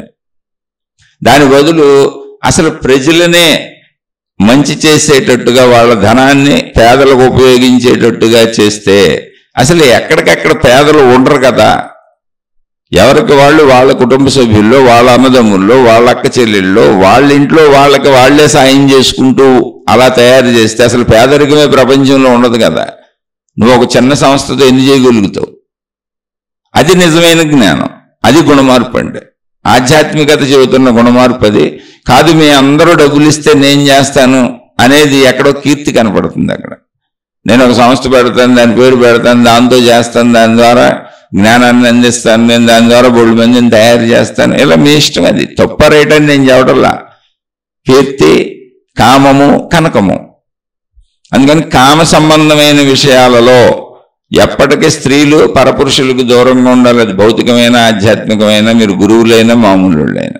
ఎందుకంటే స్త్రీ పురుష సహజ ఆకర్షణ ఎప్పటికైనా మన మీద దండయాత్ర చేస్తుంది. దాంతోనే బోల్డ్ మంది జైళ్లలో ఉన్నారు. ఎవరు? మహాగురువులు, మామూలు కాదు, మహాగురువులు. ఇప్పుడు నేను చెప్పిన ఆయన 85 ఏళ్లకి జైల్లో ఉన్నాడన్న ఆయన 16,000 బాల సంస్కార కేంద్రాలు పెట్టాడు. ఎన్నో ఆశ్రమాలు ఉన్నాయి ఆయనకి. కోటాను కోట్ల మంది భక్తులు ఆయనకి. పాపం జైల్లో ఉన్నాడు. ఆయన ఉన్నాడు, ఆయన కొడుకు ఉన్నాడు. ఆయనకి 85 ఏళ్ళు అంటే కొడుకు 60 ఏళ్ళు ఉండుంటాయిగా. 20కో 25కో కొడుకు పుట్టేస్తాడుగా. ఆయన కూడా ఇందులోనే నడిపేవాడు. ఆ కొడుకు మీద బోల్డ్ మళ్ళీ అక్రమ కేసులు ఉన్నాయి. ఆ కొడుకు మీద కూడా ఎన్నో నిరూపణ అయినాయి. స్త్రీలతో అక్రమ సంబంధాలని, డబ్బులని, అయ్యని ఇయ్యని. ఇద్దరు జైల్లోనే ఉన్నారు. కానీ వాళ్ళకి భక్తులు కోట్లలో ఉన్నారు. ఆయన రేంజ్ ఏంటో తెలుసా? హెలికాప్టర్లో తిరిగేవాడు. హెలికాప్టర్లు వేసుకు తిరిగేవాడు ఆయన. ఎక్కడికైనా వెళ్ళి ఆయన సత్సంగాలు చెప్పాలండి. మరి ఆ రేంజ్ ఉండి ఎంత నమ్ముంటారు ప్రజలు? మరి ఎంత దొరికిపోయాడు? అంటే దొరికితే దొంగలు, దొరకపోతే దొరలు. అయితే అది మనకు అనవసర విషయం. మీ ఊరికి ఇక్కడ గురువు గురించి చెప్పమన్నారని చెబుతున్నా. గురువు అవసరమే. అయితే ఎవరెక్కడ గురువు? జ్ఞానము గురువు. జ్ఞానము గురువు. ఆ జ్ఞానము కలిగిన గురువు ఎలా ఉండాలంటే, డాక్టర్ ఎవరు అంటే డాక్టర్ చదువుకున్న ఆయన, రోగం నయం చేయగలిగి ఉండాలి ఆయన. జబ్బు తగ్గాలి, లేకపోతే డాక్టర్ని వదిలేసి ఇంకో డాక్టర్ దగ్గరికి పోతాం. డాక్టరే కదా అని జబ్బు తగ్గకపోయినా చచ్చే వరకు అక్కడే కూర్చోంగా ఇంకో డాక్టర్ దగ్గరికి పోతాం. ఈ డాక్టర్కి వైద్యం సరిగ్గా రాదు, ఎందుకని సరిగ్గా చదవలేదు అతను. రోగ నిర్ధారణ సరిగ్గా చేయలేకపోతున్నాడు, సరైన మందులు ఇవ్వలేకపోతున్నాడు. నా రోగం తగ్గలేదు కాబట్టి, నాకు రోగం తగ్గడం ముఖ్యం కాబట్టి ఇంకో డాక్టర్ దగ్గరికి పోతా. అలాగే ఈ గురువు దగ్గర నాలో గుణమార్పు జరగటం లేదు కాబట్టి నేను గుణమార్పు కదా నాకు ముఖ్యం, ఇక్కడ జ్ఞానము. అందుకని ఇంకో గురువు దగ్గరికి పోతా. నాకు జ్ఞానం కావాలి. ఇక్కడ జ్ఞానము గురువు. లేదా నేనే జ్ఞానాన్ని నేర్చుకుంటా. అసలు ఏముంది, బోల్డ్ గ్రంథాలు ఉన్నాయి, నేనే తెలుసుకుంటా. నాలో గుణమార్పుకు నేను ప్రయత్నించుకుంటా. ఎందుకంటే అది మనిషి చెయ్యదగిందే. గురువైన వాడు కూడా మనిషే. మనిషి చదువుకొని తనంతటి తాను చేయగలడు, ఎందుకు చేయలేడు? గురువులు అయిన వాళ్ళు కూడా మనుషులే. కాబట్టి కీర్తి పట్ల ఇలా జాగ్రత్తగా చూసుకోండి. కామము దగ్గర జాగ్రత్తగా చూసుకోండి. స్త్రీలతో పురుషులతో ఎలా ఉంటున్నారో వాళ్ళు చూసుకోండి. కనకము, సంపదలు ఇక్కడ అవసరమైన సంపదల దగ్గర ఎలా ఉంటున్నారో చూసుకోండి. ఈ 3 అసలు లేని గురువులు బోల్డ్ మంది ఉన్నారు. అంటే ఎటువంటి శారీరకమైనటువంటి తప్పులు చేయకుండా ఉన్నంతలో ప్రశాంతంగా బతుకుతున్న వాళ్ళు చాలా మంది ఉన్నారు. అలాగే ఎటువంటి కీర్తికి ప్రయత్నించకుండా, గుర్తింపుకు ప్రయత్నించకుండా సాధారణ జీవితంగా ఇంత భిక్షం ఎత్తుకొని ప్రజలకు మంచి చెబుతున్న వాళ్ళు బోల్డ్ మంది ఉన్నారు. అసలు డబ్బు అనేది ముట్టుకొని గురువులు బోల్డ్ మంది ఉన్నారు. రామకృష్ణ పరమహంస అసలు డబ్బుని అన్నడం ముట్టుకోలేదు. రమణ మహర్షి డబ్బుని అన్నడం ముట్టుకోలేదు. అసలు ముట్టుకోలే వాళ్ళ చేత్తో. మరి అలా జీవిత కాలాలు ఉన్నారు. అందుకని ఇక్కడ మీరు జాగ్రత్తగా గమనించాలి. సూచనలన్నీ ఆల్రెడీ చెప్పబడినాయి. గురువు అవసరం లేదంటే తప్పకుండా గురువు అవసరమే, మతం అవసరమే, దేవుడు అవసరమే, విధానం అవసరమే, సాధన అవసరమే, పద్ధతి అవసరమే, అన్ని అవసరాలే. అసలు అవసరం లేనిది ఏమీ లేదు ఇక్కడ. అన్ని తప్పకుండా కావలసినయే. కానీ ఎంత అవసరమో, ఎలాంటి వాళ్ళు అవసరమో, ఎటువంటి వాళ్ళని ఎన్నుకోవాలి, ఎవరిని అనుసరించాలి అనేది మనం విజ్ఞతతో గమనించుకుంటూ వెళ్ళాలి. ఇక్కడ విజ్ఞత అంటే ఏంటి, మనకు మనమే చూసుకోవాలి. విజ్ఞత అంటే ఒకటే, నువ్వు డబ్బులు ఇచ్చావు, పర్వాలేదు, ఏమైంది, డబ్బులు ఇస్తే ఏదో 4 మంచి పనులు చేస్తారు, చేయని మనకు మంచి పనులు చేయలేము. కొంతమంది స్వతహాగా మంచి పనులు చేయలేరు. స్వార్థ బుద్ధి ఉంటుంది, లోభ బుద్ధి ఉంటుంది, కపట బుద్ధి ఉంటుంది, దొంగ బుద్ధి ఉంటుంది, విపరీతమైనటువంటి మోసాలుగా చేసేటువంటి దుర్మార్గులు, దుష్టులు కూడా ఉంటారు. అంటే చిన్న సామాన్య స్వార్థ బుద్ధి, అమ్మో నా డబ్బు నేను సంపాదించుకున్నాను, ఇది నాదే అనేటువంటి ఒక సామాన్య స్థితి. నేను ఎవరికి పెట్టను, నా వాళ్ళకు కూడా, నా కుటుంబ సభ్యుల్లో, నా బంధువుల్లో లేని వాళ్ళకు కూడా నేను సాయం చేయను, మా అన్నదమ్ములకు కూడా సాయం చేయను అనేటువంటి స్వార్థ బుద్ధి ఉన్న వాళ్ళు చాలామంది ఉంటారు. ఎందుకని పాపం కష్టపడి సంపాదించుకుంటున్నారు కనుక. అక్కడి నుంచి మొదలుకొని అక్రమాలు, అన్యాయాలు, దుర్మార్గాలు చేసేటువంటి వాళ్ళ వరకు దేవుడి పేరు మీదో, గురువుని నమ్మో, ఒక విధానంలోనో డబ్బులు ఇస్తారు, మంచిదే. పోనీ వీళ్ళు ఎలాగో చేయరుగా, వీళ్ళే తీసుకొని వాళ్ళు చేస్తున్నారు. తద్వారా ఇచ్చిన వాడికి పుణ్యం వస్తుంది. అలా అన్న కొంత ఇవ్వడం నేర్చుకుంటారు. అంటే ఏంటి, దేవుడు నాకు మేలు చేస్తాడనో, గురువు నన్ను ఆశీర్వదిస్తాడనో, ఆ మాతాజీ నన్ను ఆశీర్వదిస్తుందనో, కొంత దక్షిణల రూపంలో ఆ మతపరమైన విధానాలలో, మార్గపరమైన విధానాలలో, ప్రార్థనాలయాలలో, ఆ భక్తి విధానాలలో ఖర్చు పెడుతూ ఇస్తూ ఉంటారు. కొన్ని మంచిదే, ఎందుకంటే ఈ స్వార్థం కొద్దిగా పోద్దిగా. అలా అన్న స్వార్థం పోద్ది, తప్పేం లేదు. అలా కొద్ది ఇవ్వచ్చు, చక్కగా ఇవ్వచ్చు, ఖర్చు పెట్టచ్చు. ఎందుకని విడిగా మనం ఇవ్వలేం కాబట్టి. ఇలా అన్న గురువుల పేరు మీద అన్న ప్రపంచానికి మంచి జరుగుతుంది, నీ ధనం మంచి పనులకు ఖర్చు అవుతుంది. నువ్వు ఎలా ఖర్చు పెట్టలేవు కాబట్టి, అంటే మంచి నువ్వు చెయ్యవు కాబట్టి. ఓకే, అయితే అక్కడ ఏంటి ఇప్పుడు నువ్వు చూసుకోవాల్సింది, ఇప్పుడు నేను డబ్బుని చూసుకోబాక. ఎందుకని నువ్వు లోభివి, నువ్వు స్వార్థపరుడివి, స్వార్థపరురాలివి, నువ్వు రూపాయి ఎవరికి పెట్టవు. అలాంటప్పుడు నీకు దేవుడి పేరు మీదో, మతం పేరు మీదో, మొక్కుబళ్ళు పేరు మీదో ఏదో ఒక రకంగా ఆ దేవుడికి నేనేదో చేస్తే, ఆ గురువుకి నేనేదో చేస్తే నాకు ఆ దేవుడు తిరిగి ఏదో చేస్తాడు, నన్ను రక్షిస్తాడు, నన్ను కాపాడుతాడు అనేటువంటి భావనతో నువ్వు ఇచ్చేది ఏదో ఉందో అది సదుపయోగాలకే వెళ్తుంది. కాబట్టి నీకు సత్ఫలమే వస్తుంది, నీకు ఇవ్వడం అనే అలవాటు అవుద్ది. కాబట్టి నేను చెడ్డవాడిని అయినప్పుడు నాలాంటి ఇవ్వలేని లోభుల దగ్గర, చెడ్డవాళ్ళ దగ్గర, దుర్మార్గుల దగ్గర అలా తీసుకొని ప్రజలకు మేలు చేసేటువంటి విధానాలలో మంచిది అది. నేను ఇవ్వలేను కనుక. నేను మంచివాడిని అయితే ఇంకా మంచిది. అప్పుడు గుణమార్పు జరుగుతుందా లేదా చూసుకో. ఒకవేళ డబ్బులు ఇచ్చావు, నో ప్రాబ్లం.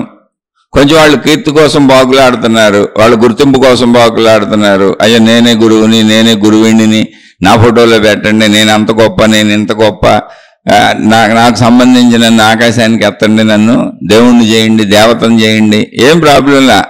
ఎందుకని నష్టపోతే వాళ్ళు నష్టపోతారు, మనకే నష్టం లేదు. ఒకవేళ ఆ మార్గాలలో గురువులు, మాతాజీలు లాంటి వాళ్ళు వెళ్తున్నా, అది ఏ మతంలో అయినా, ఏ విధానంలో అయినా, అక్కడ నష్టపోయేది వాళ్ళు, మనం కాదు. నువ్వు డబ్బులు ఇచ్చినా, వాళ్ళు కీర్తి కోసం ప్రయత్నించుకుంటున్నా, నువ్వు సక్రమంగా నీ అంతరంగంలో గుణమార్పును జరుగుతూ ఉంటే, చేసుకోగలుగుతూ ఉంటే, వాళ్ళు చెప్పిన జ్ఞానం ద్వారా, విధానాల ద్వారా, పద్ధతుల ద్వారా నీ దగ్గర డబ్బు తీసుకోవచ్చు, నీ సేవలు తీసుకోవచ్చు. వాళ్ళే వాళ్ళ కీర్తి కోసం పాకులాడచ్చు, నువ్వు వాళ్ళని ప్రచారం చేస్తూ వాళ్ళ కీర్తిని పెంచుతూ ఉండొచ్చు.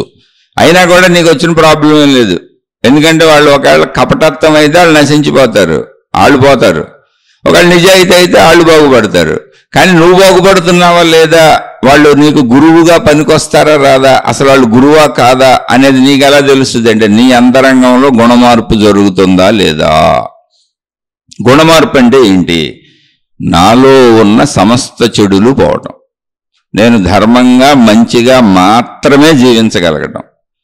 అలా ధర్మంగా మంచిగా మాత్రమే జీవించాలి అనేటువంటి అద్భుతమైనటువంటి దృఢ సంకల్పం నాలో ఉండటం, అది ఎన్ని రకాల పరిస్థితుల్లోనైనా, ఎటువంటి కష్ట పరిస్థితుల్లో అయినా అది తప్పదో, నేను తప్పను. గుణమార్పు అంటే ఏంటి? ఒకసారి నా మంచిలోకి వచ్చేసిన గుణం ఇక చెడులోకి వెళ్దు, అలా వెళ్లకుండా నేను సాధన చేసుకుంటూ ఉంటాను అనేటువంటి దృఢమైన నిర్ణయం, ఆ గుణమార్పు నీలో జరుగుతుందా? జరుగుతుంటే నీ దగ్గర డబ్బులు తీసుకున్నా, నీ దగ్గర సేవలు చేయించుకున్నా, వాళ్ళ కీర్తి ప్రతిష్టలు పెంచుకుంటున్నా ప్రాబ్లం ఏం లేదు, నువ్వు వాళ్ళని అనుసరించవచ్చు. ఎందుకని నీలో గుణమార్పు జరుగుతుందిగా.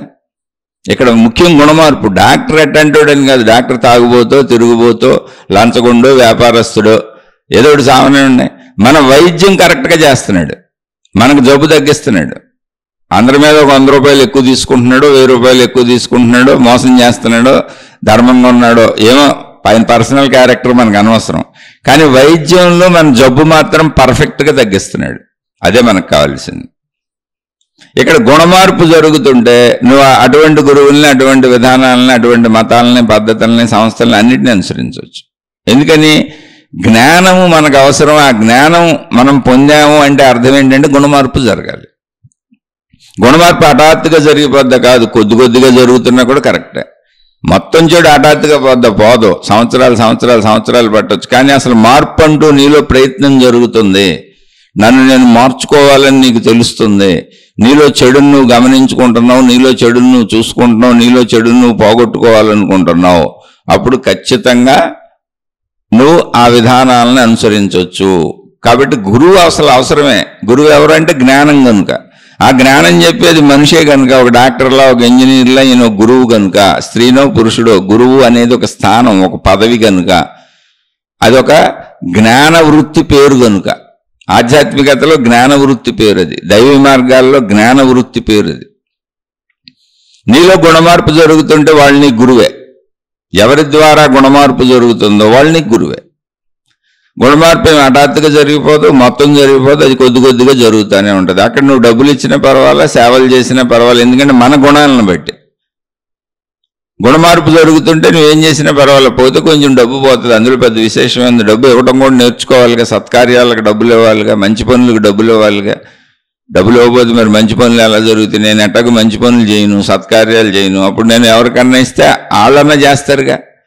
అందుకే చాలామంది మహనీయులు సంస్థలు పెట్టి ఇవన్నీ చేయడానికి కారణం ఏంటంటే దేవుడి పేరు మీదో, మతం పేరు మీదో, మార్గం పేరు మీదో, జ్ఞానం పేరు మీదో, ఆధ్యాత్మికత పేరు మీదో, భక్తి పేరు మీదో ఈ లోభత్వము, స్వార్థపరత్వము, చెడ్డతనము, మోసకారితనము ఉన్నటువంటి మంచి స్వతహాగా చేయలేనటువంటి మనుషుల దగ్గర ఆ డబ్బులు తీసుకొని లేని వాళ్ళకి ఏదో ఒక మేలు చేస్తూ ఉంటారు.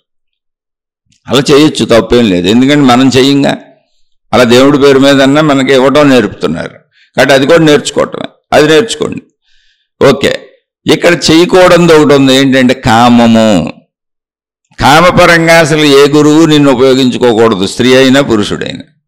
అది ఇద్దరి పట్ల తప్పు అయిపోయింది. ఎందుకని తప్పు నీకు కూడా నేర్పారు. ఇప్పుడు వాళ్ళు ధనం కోసం ప్రయత్నించుకొని పాడైపోతున్నారు అనుకోండి, నిజంగా మంచి పనులు చేయట్లేదు అనుకోండి, వాళ్ళు పాడైపోతారు. మనమైతే మంచి పనికే డబ్బు ఇచ్చాం.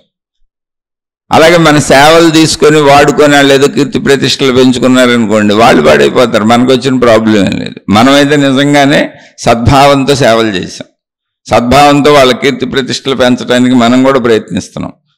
అది సద్భావమే కనుక మనలో గుణమార్పు జరుగుతుంది.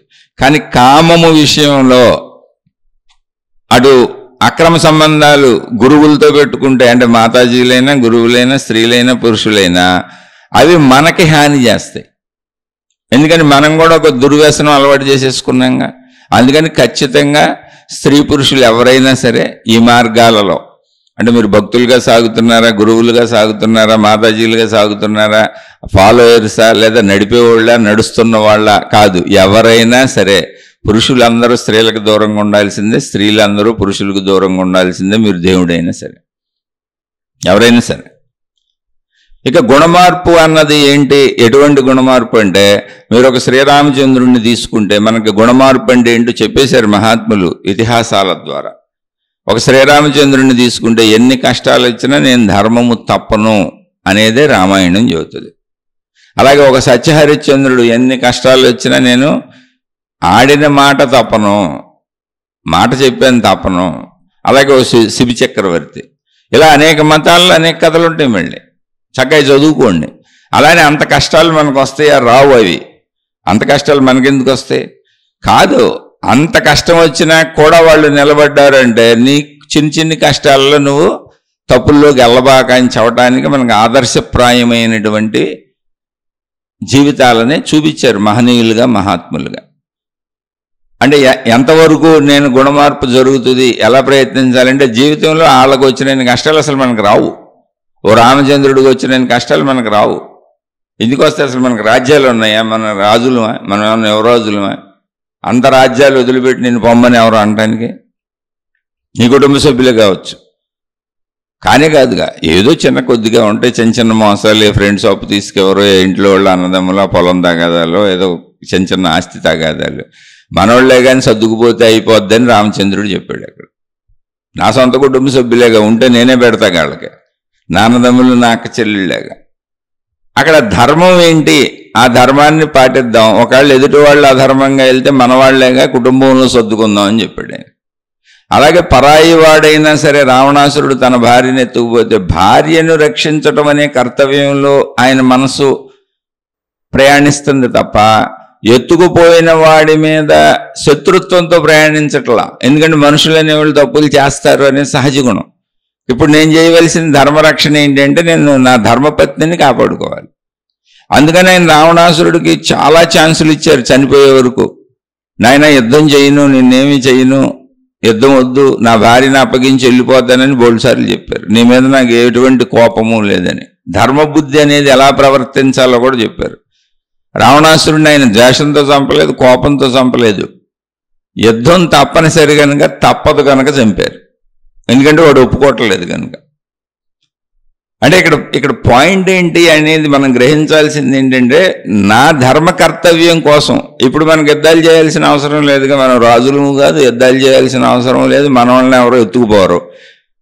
ఎవరైనా ఎవరితో అయినా అక్రమ సంబంధాలు పెట్టుకొని వీళ్ళే కావాలని తప్పులు చేస్తే తప్ప ఇప్పుడు అంత ఎత్తుకుపోయేంత విషయాలు, మనం వెళ్ళి యుద్ధాలు చేసేంత విషయాలు ఉండవు.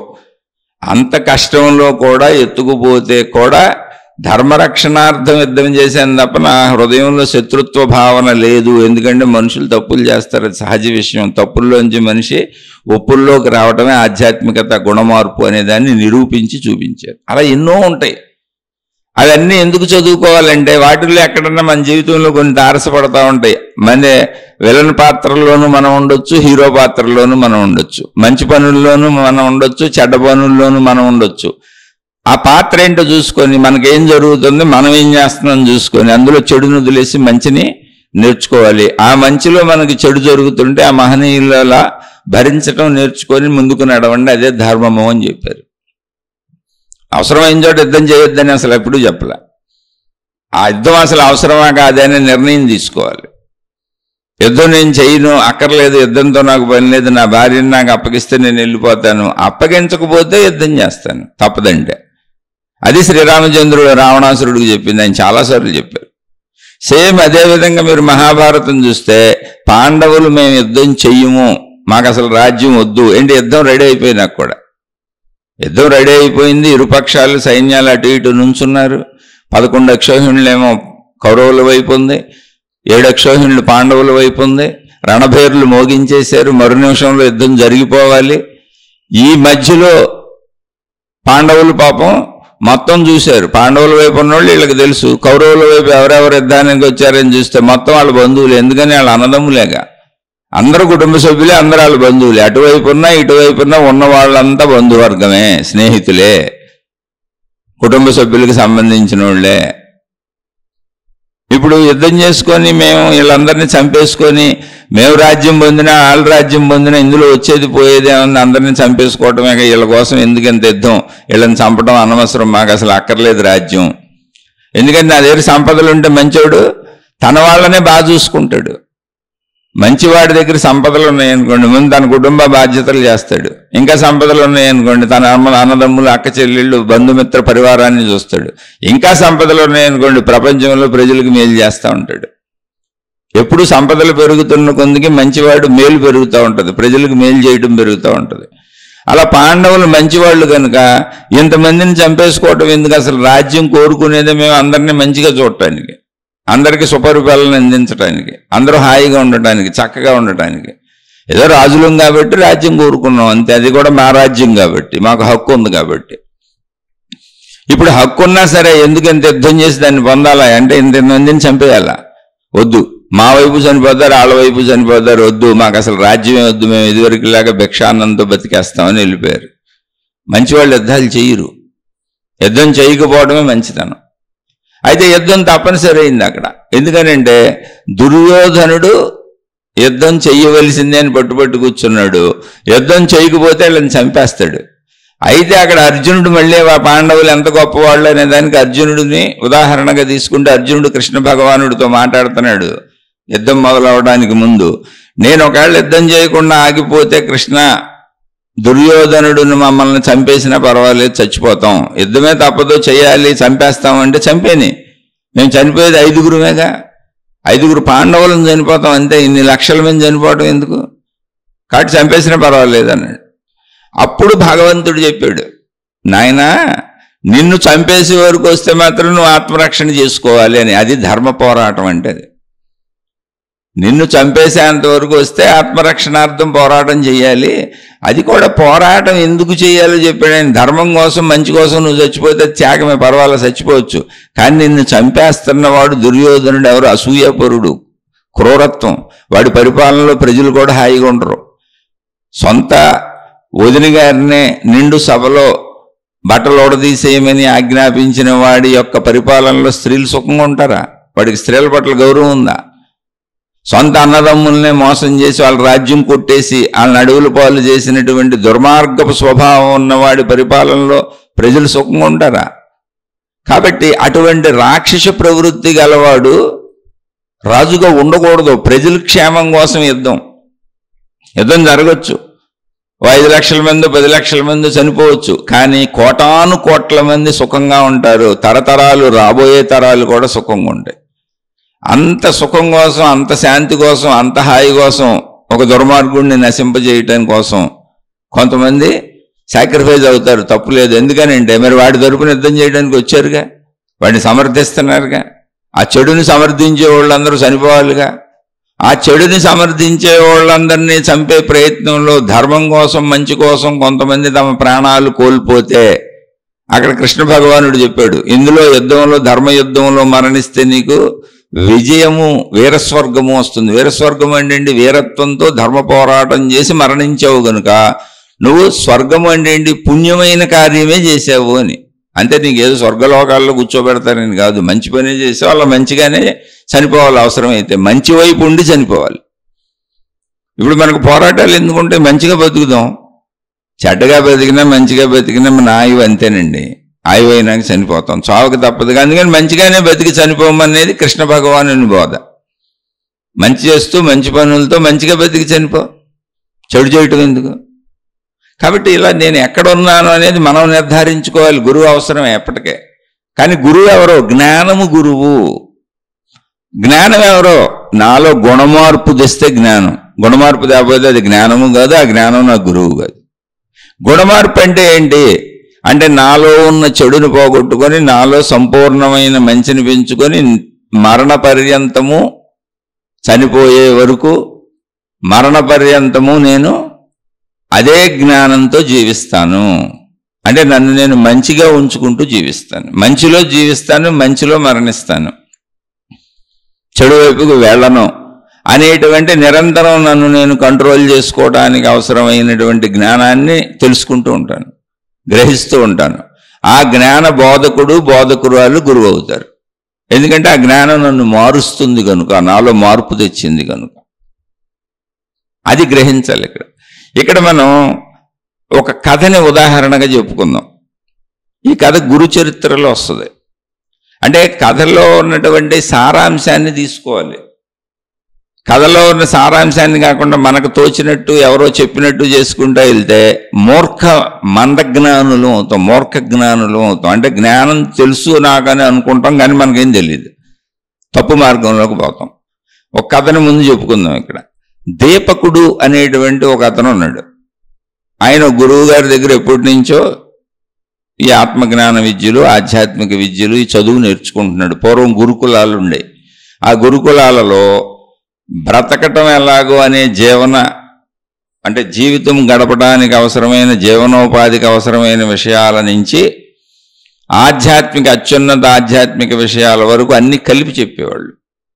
మంచిని నేర్పుతూ మంచి కోసమే బతకండి అని, మంచితో బతకండి అని, వృత్తి వ్యాపార ఉద్యోగాలు కూడా ధర్మంగా నిర్వహించుకోవాలనే విషయాలను ఆధ్యాత్మికతలో కలిపేసి చెప్పుకుంటూ వచ్చేవాళ్ళు. అంటే భౌతికం ఆధ్యాత్మికం వేరువేరుగా ఉండేది కాదు గురుకులాల్లో. అది ఆధ్యాత్మిక చదువు భౌతిక చదువు వేరువేరుగా లేవు ఇప్పుడు స్కూల్స్ లాగా. ఇప్పుడు స్కూల్స్ అంతా భౌతిక చదువులు. అప్పుడు గురుకులాలు అన్నప్పుడు వాటి పేరే గురుకులాలు. ఆ స్కూల్స్ ఏంటంటే ఆధ్యాత్మికము భౌతికం వేరువేరుగా లేవు, రెండు కలిపి చెప్పుకుంటూ వెళ్ళిపోయేవాళ్ళు. భౌతికంలో నువ్వు ఆధ్యాత్మికతనే ఆచరించుకుంటూ అత్యున్నత ఆత్మజ్ఞానం వరకు ప్రయాణించు, జీవితంలో సాగుతూ వెళ్ళు అని. అలా సాగుతున్నటువంటి విద్యార్థులలో దీపకుడు అనేటువంటి వ్యక్తి ఒక అతను. సరే, గురువు గారికి చాలా కాలమైంది, చాలా సంవత్సరాలు గడిచింది. ఈ శిష్యులందరూ అసలు ఎవరెవరు ఏ ఏ స్థాయిల్లో ఉన్నారు అనేది ఎప్పుడు కూడా గురువులు తెలుసుకునే ప్రయత్నం చేస్తూ ఉంటారు. ఒకసారి గురువు గారు శిష్యులందరినీ పిలిచి కూర్చోబెట్టి అక్కడ వాళ్ళతో పాటు దీపకుడు కూడా ఉన్నాడు. నాయన, నేను చేసినటువంటి పూర్వకర్మలు ఉన్నాయి, అది ఈ జన్మలో చేశానా వెనక జన్మలో చేశానా అనవసరం, పూర్వకర్మలు ఉన్నాయి. ఇప్పుడు నేను మీకు గురువుగా అందంగా చక్కగా కనపడుతున్నాను, జ్ఞానబోధలు చేస్తున్నాను, ఇవన్నీ నేను మధ్యలో నేర్చుకున్నాను. కానీ నేను చేసిన తప్పులు, వాటి ఫలాలు, కర్మఫలాలు ఉన్నాయి. అవన్నీ నేను ఇంతవరకు అనుభవించలేదు. ఇప్పుడు అనుభవించేస్తే ఈ జన్మలో నాకు ఆ కర్మ తీరిపోద్ది, ఇక నేను మోక్షానికి వెళ్ళిపోతాను.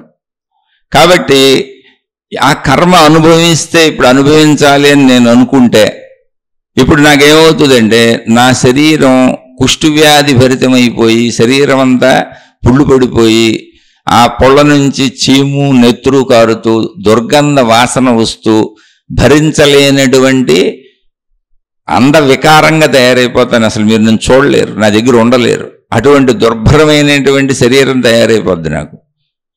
అంత వ్యాధులను భరించేటువంటి శక్తి నాకు ఉండదు. అప్పుడు నా మతి సరిగ్గా పనిచేయదు, నా శరీరం సరిగ్గా పనిచేయదు. మీ అందరినీ నా దగ్గర ఉన్న వాళ్ళని తిడతాను, కొడతాను, నిందిస్తాను. ఆ బాధల్లో బుద్ధి సరిగ్గా పనిచేయదు. కాబట్టి ఆ సమయంలో మీకు ఎన్నాళ్ళు నేను ఈ విద్యలు చెప్పాను కదా, ఆ సమయంలో ఎవరైనా నాకు కొంచెం తోడుగా ఉండి నాకు సేవలు చేసి నేను ఆ కర్మను అనుభవించేలా నేను అనుభవిస్తాను, నాకు సహాయపడుతూ నా దగ్గర ఉండి నాకు సేవలు చేయగలిగిన వాళ్ళు ఎవరైనా ఉన్నారా? ఎందుకంటే చాలా కాలం పడుతుంది, ఎంతకాలం పడుతుందో నాకే తెలియదు. కానీ అది అనుభవించేస్తాను, నేను అనుభవించేయాలి. ఇప్పుడు ఈ జన్మలో పోగొట్టుకోవాలి దాన్ని. అంటే శిష్యులందరూ ముక్కు వేలేసుకున్నారు. ఏదో గురువు గారు శుభ్రంగా ఉన్నారు, మనకు జ్ఞానం చెబుతున్నారు, బ్రహ్మాండంగా ఉన్నారు, అందగాడు, పైగా మనమే గురువు దేవుడు అని పూజించుకుంటున్నాం. అసలు ఈయనకి ఇన్ని కర్మలు ఏడిసినాయి, ఎన్ని తప్పులు చేశాడని అనుకున్న వాళ్ళు ముందే కొంతమంది, అలా సైడ్ అయిపోయిన వాళ్ళు కొంతమంది. బాబోయ్, ఇప్పుడు ఆ చీము నెత్తురు కుష్ఠవ్యాధి శరీరాలకు మనం ఎక్కడ సేవ చేస్తాం, అసలు అడుక్కునే వాళ్ళని చూస్తేనే అసహ్యం, మన వల్ల కాదని తప్పుకునే వాళ్ళు కొంతమంది. మొత్తానికి అందరూ ఏదో ఒకటి భావించుకుని మౌనంగా ఉండిపోయారు. బాబు, మేము నీకేం సేవలు చేయలేమని. అప్పుడు దీపకుడు అనేటువంటి ఆ కురవాడు, అయ్యా గురువు గారు, నేను మీకు తప్పకుండా అన్ని సేవలు చేస్తాను, మీతో ఉంటాను, పూర్తిగా మీరు తగ్గిపోయి అన్నీ మీకు అయిపోయి అయ్యా ఇక చాలు నువ్వు వెళ్ళు అనే వరకు నేను మీతోనే ఉంటాను అని చెప్పాడు. అప్పుడు గురువుగారు మళ్ళీ చెప్పారు, నాయన నన్ను భరించడం కష్టం, ఇప్పుడులా ఉండదు, సౌమ్యంగా మృదువుగా ఇలా మాట్లాడను. అనేక వ్యాధులు, బాధలు, పుళ్ళు, చీము, రసికారటం, భరించలేని బాధ, అన్ని రకాలు ఉంటాయి. నేను కోపగించుకోవచ్చు, తిట్టొచ్చు, కొట్టొచ్చు, బోల్డ్ చేయొచ్చు, ముందే ఆలోచించుకోమని చెప్పారు. ఆయన ఏం పర్వాలేదు గురువుగారు, నేను ఉంటాను అన్నాడు. అంటే సరే నాయన, అయితే మనం మరి ఇక్కడ ఎందుకు, ఈ ఊళ్ళో అందరూ తెలిసిన వాళ్ళు కదా అని అక్కడ గురుకులాన్ని అక్కడ వాళ్ళకి అప్పచెప్పి, అయ్యా మీరు చూసుకుంటూ ఉండండి, మళ్ళీ మేము వస్తామని చెప్పి మనం ఎక్కడైనా దూర ప్రాంతాలకు వెళ్ళిపోదామని చెప్పి వేరే ప్రాంతానికి వెళ్ళిపోయారు. వెళ్ళిపోయినాక అక్కడ గురువుగారు, నాయన ఇంకా నేను నా కర్మఫలాన్ని నా శరీరం మీదకి తెచ్చుకొని నేను చేసినటువంటి పురాతన కర్మల్ని అనుభవిస్తాను, ఇంకా నువ్వు సిద్ధమే కదా అన్నారు. అంత సిద్ధమేనండి అన్నారు. అన్నీ మాట్లాడుకున్నారు. ఆ గురువు గారి శరీరం ఇంకా మారిపోయింది. ఒళ్ళంతా పుళ్ళు వచ్చేసినాయి, కుష్ఠవ్యాధిగ్రస్తుల్లా తయారైపోయారు. చీము నెత్తురు రసి కారుతుంది, దుర్గంధభరితమైపోయింది. చాలా దారుణం. అసలు ఆ మనిషి పక్కన నుంచోలేం. ఆయన దగ్గర నుంచుంటేనే ఎంతో దూరం వాసన వస్తుంది ఆయన ఉన్న చోట నుంచి, దుర్గంధం వాసన. ఇక పాపం ఈ శిష్యుడు అదంతా శుభ్రం చేస్తూ కొంచెం జాగ్రత్తగా ఆయనకి చూస్తూ అన్ని మలమూత్ర విసర్జనలకు తీసుకెళ్తూ ఆయనకి సాయం చేస్తూ ఊళ్ళోకి వెళ్ళి ఇంత భిక్ష తీసుకొచ్చి ఆయనకి ఆహారం పెడుతూ, అలా భిక్ష తీసుకొచ్చి ఆహారం పెడుతున్నప్పుడు భిక్ష ఆహారం చల్లగా ఉందని ఇసురు కొట్టేసేవాళ్ళు, తింటంటే కూర కారంగా ఉందని ఇసురు కొట్టేసేవాళ్ళు, ఓ రోజు ఉప్పు లేదని ఇసురు కొట్టేసేవాళ్ళు. అలా రకరకాలుగా అతన్ని ఏడిపించేవాళ్ళు. చల్లగా ఉందంటే మళ్ళీ వెళ్ళి కొంచెం వేడిగా అడిగి తెచ్చేవాడు, బాగా వేడిగా ఉందని పారేసేవాళ్ళు, మళ్ళీ తీసుకొచ్చేవాడు. అలా రోజు పాపం ఆయన చిత్త చాంచల్యం చేత ఇతన్ని చాలా బాధ పెడుతున్నారు. కానీ అతను ఎక్కడా బాధపడలేదు. అయ్యో గురువు గారు మనకి ఎన్నాళ్ళు ఇంత జ్ఞానం నేర్పారు, ఆయన చెప్పారు ముందే ఇలా జరుగుతుందని, కాబట్టి మనం ఓర్పుగా ఉండాలని చాలా ఓర్పుగా చక్కగా చేస్తున్నాడు. అతని మనసులో కూడా ఎటువంటి భావన అంటే ఒక అసహ్య భావన కానీ ఈ కర్మ నాగేయండి అని కానీ ఇలా ఏం అనిపించలేదు. అతనికి చక్కగా చేస్తున్నాడు. ఇలా కొంతకాలం గడిచేటప్పటికి ఇతనికి గమనిస్తున్నారు దేవతలు. అసలు ఏంటి, ఎంత గురుభక్తుడు ఉంటాడా, ఇతను ఎక్కడైనా స్లిప్ అవుతాడా అని గమనిస్తున్నారు దేవతలు. ఎవరు దేవతలు? బ్రహ్మ విష్ణు మహేశ్వరులు. బ్రహ్మగారు వచ్చాడు ఓ రోజు. ఇతనికి బ్రహ్మగారు దారిలో ప్రత్యక్షమయ్యాడు. ఈయన భిక్షాటనకి వెళ్ళి వస్తుంటే ప్రత్యక్షమయ్యి దీపకుడిని అడిగాడు, అయ్యా నేను బ్రహ్మని, నీ గురించి నేనే వచ్చాను అంటే, అయ్యా నేనేం మీకోసం తపస్సులు చేయలేదు, మిమ్మల్ని పిలవలేదు, మీరెందుకు వచ్చారు అన్నాడు. అంటే నీ గురుభక్తికి మెచ్చి వచ్చాను అన్నాడు ఆయన. ఓహో సరే ఓకే, గురుభక్తికి మెచ్చి వచ్చారు, సరేనండి నమస్కారం అని చక్కగా ఆయనకు నమస్కారం చేశాడు, ఆయన గౌరవించాడు. సరేనండి నేను వస్తాను, మా గురువు గారికి లేట్ అవుతుంది, భోజనం తీసుకెళ్ళిపోవాలి అన్నాడు. అంటే బ్రహ్మగారు అన్నారు, నాయన నాకు ఎంతో ముచ్చటేస్తుంది నిన్ను చూస్తేను, నీకేం వరం కావాలో కోరుకో, ఏ వరమైనా ఇస్తానన్నాడు. అంటే ఆయన నాకేం అక్కర్లేదండి, నాకేం సొంత కోరికలు లేవు, నాకే వరాలు అక్కర్లేదు, అవకాశం ఉంటే మా గురువు గారికే తగ్గించేయండి, మా గురువు గారికి ఉన్న వ్యాధిని తగ్గించేయండి అని అడిగాడు. అంటే అప్పుడు బ్రహ్మగారు అన్నారు, నాయన తగ్గించడానికి నాకేం అభ్యంతరం లేదు, క్షణంలో ఇప్పుడే తగ్గించేస్తా, కానీ అది అసలు నీ గురువు గారికి ఇష్టమో కాదో కనుక్కో ముందెళ్ళి, ఎందుకంటే ఆయన కోరుకుంటే ఆయన ఇష్టపడితే తప్పకుండా నీ కోరిక నేను తీరుస్తాను, ఆయన ఇష్టం ఆయన ప్రమేయం లేకుండా ఆ పని నేను చేయకూడదు అన్నాడు. అయ్యో అదే ఉంటుందండి, నిజమే తప్పకుండా కనుక్కుంటాను, నేను కనుక్కొస్తాను అన్నాడు. సరే నువ్వు కనుక్కో అన్నాడు. కనుక్కొని రా మళ్ళీ వస్తానన్నాడు. ఈయన గురువు గారి దగ్గరికి వెళ్ళాడు. భిక్ష తీసుకెళ్ళాడు, రోజులాగా ఆహారం పెట్టాడు. గురువు గారు కసురుకుంటున్నారు, ఇసురుకుంటున్నారు, తిడుతున్నారు, ఇసుక్కుంటున్నారు. అలాగే పాపం చక్కగా సేవలు చేస్తూ, గురువు గారు మీరు ఏం అనుకోకపోతే ఒక్కసారి ఒక చిన్న మాట అడగనా అన్నాడు. అడుగు అన్నారు. అంటే నాకు ఇలా బ్రహ్మగారు కనపడ్డారు, బ్రహ్మదేవుడు వరం ఇస్తానన్నారు అని జరిగింది చెప్పాడు. ఇలా మీ వ్యాధి నయం చేయమని అడిగాను, దానికి మీరు కూడా అంగీకరించాలని చెప్పారు ఆయన, మీరు అంగీకరిస్తే బ్రహ్మదేవుడు దీన్ని తీసేస్తాడు మీకు అని చెప్పాడు.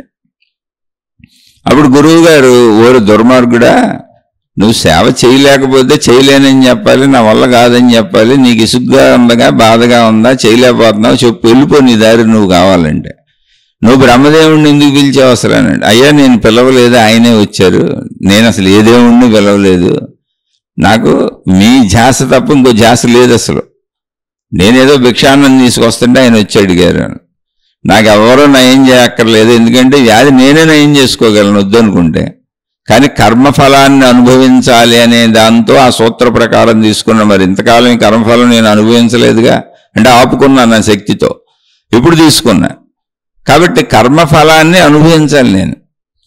మళ్ళీ బ్రహ్మగారు తీసేయటం ఏంది, ఎందుకు, నేను చేసిన కర్మ నేను అనుభవించొద్దు, ఒకవేళ ఆయన ఇప్పుడు తీసేస్తే మరుజన్మలైనా అనుభవించాల్సి వస్తుంది, కర్మఫలం తప్పించుకోవటం కుదరదు, మార్చొచ్చు అంతే దాన్ని, కాబట్టి నాకు అక్కర్లేదు, నీకు ఇబ్బందిగా ఉంటే వెళ్ళిపోవచ్చు అని చెప్పాడు.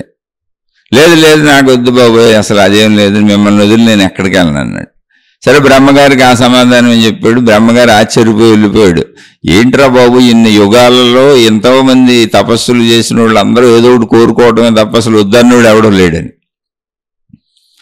ఆయన వెళ్ళి విష్ణుమూర్తికి చెప్పాడు. ఎందుకంటే వీళ్ళందరూ గమనిస్తున్నారు. జరిగింది విష్ణుమూర్తికి చెబితే విష్ణువు ఆశ్చర్యపోయాడు. ఆయన అదేంటి, ప్రతి యుగంలోనూ అనేక మంది మన కోసం తపస్సులు చేస్తారు, ఏదో ఒకటి అడుగుతూనే ఉంటారు. ఎప్పుడు మంచి మనమే వెళ్ళి వరాలు ఇస్తాం, అవి కూడా పుచ్చుకుంటా ఉంటారు. వద్దన్నాడు అసలు ఎవడు లేడబ్బా, నేను వెళ్ళి వస్తానని విష్ణుమూర్తి వచ్చాడు. ఆయన కూడా సేమ్ ఇలాగే అడిగాడు. అడిగితే అయ్యా నాకే సొంత కోరిక లేదు, ఎవరో దీపకుడు చెప్పాడు విష్ణుమూర్తి. మా గురువు గారు అసలు అడగొద్దన్నారు, ఆయన అనుభవించాలన్నారు. కాబట్టి మళ్ళీ నేను ఒకవేళ వెళ్ళి ఇప్పుడు మీరు ఇలా వచ్చారు అని మా గురువు గారిని అడిగితే మళ్ళీ ఆ గురువు గారు నన్ను నానా తిట్లు తిడతారు, ఆయన మనసు బాధపడుతుంది, ఆయన కర్మఫలాన్ని అనుభవించాలని అనుకుంటున్నారు. కాబట్టి కర్మఫలాన్ని ఆయన అనుభవించాలనుకున్నప్పుడు నేనెవరిని దాన్ని తప్పించడానికి అసలు మీరు పిలవకుండా ఎందుకు వస్తున్నారు? మీకోసం ఎంతో మంది కోరికలు కోరుకుంటూ కూర్చున్న వాళ్ళు, తపస్సులు చేసుకుంటూ ఉన్నోళ్ళు ఉంటారు, వాళ్ళ దగ్గరికి వెళ్ళండి బాబు, నన్ను చెడగొట్టబాకండి, ఇప్పుడు మా గురువు గారికి కోపం వస్తుంది, మీరు వెళ్ళిపోండి అన్నాడు. చక్కగా ఆయనకి నమస్కరించాడు, పాద నమస్కారం చేశాడు, విష్ణుమూర్తికి ఇవ్వాల్సిన గౌరవం ఇచ్చాడు. ఆయన విషయం చెప్పాడు. విష్ణుమూర్తి ఎంతో సంతోషించి వెళ్ళిపోయాడు. ఎందుకంటే అసలు వరాలు ఇస్తామని ఎదురెళ్తే వద్దన్నోళ్ళు ఉన్నారే అని. ఈ విషయం చూసి మళ్ళీ శంకరుడు ఆయన వచ్చాడు. ఏమో నేను ట్రై చేద్దాం ఎక్కడన్నా, నాకు కుర్రోడు పడిపోతాడేమో, నేను వరం ఇస్తాను, ఏం పోయింది పాపం, కుర్రోడికి ఇన్ని బాధలు ఎందుకు, ఇన్ని కష్టాలు ఎందుకు, ఆ చీముని ఎత్తులతో ఆ గురువుకి అన్ని కష్టాలు ఎందుకు, ముందు ఈ కుర్రోడినన్నా మనం ఈ గురుభక్తికి మెచ్చి కుర్రోడిని అందులోంచి విముక్తుడిని చేసేయచ్చు, ఆయన్ని కూడా కాపాడేయచ్చు అని శంకరుడు వచ్చాడు.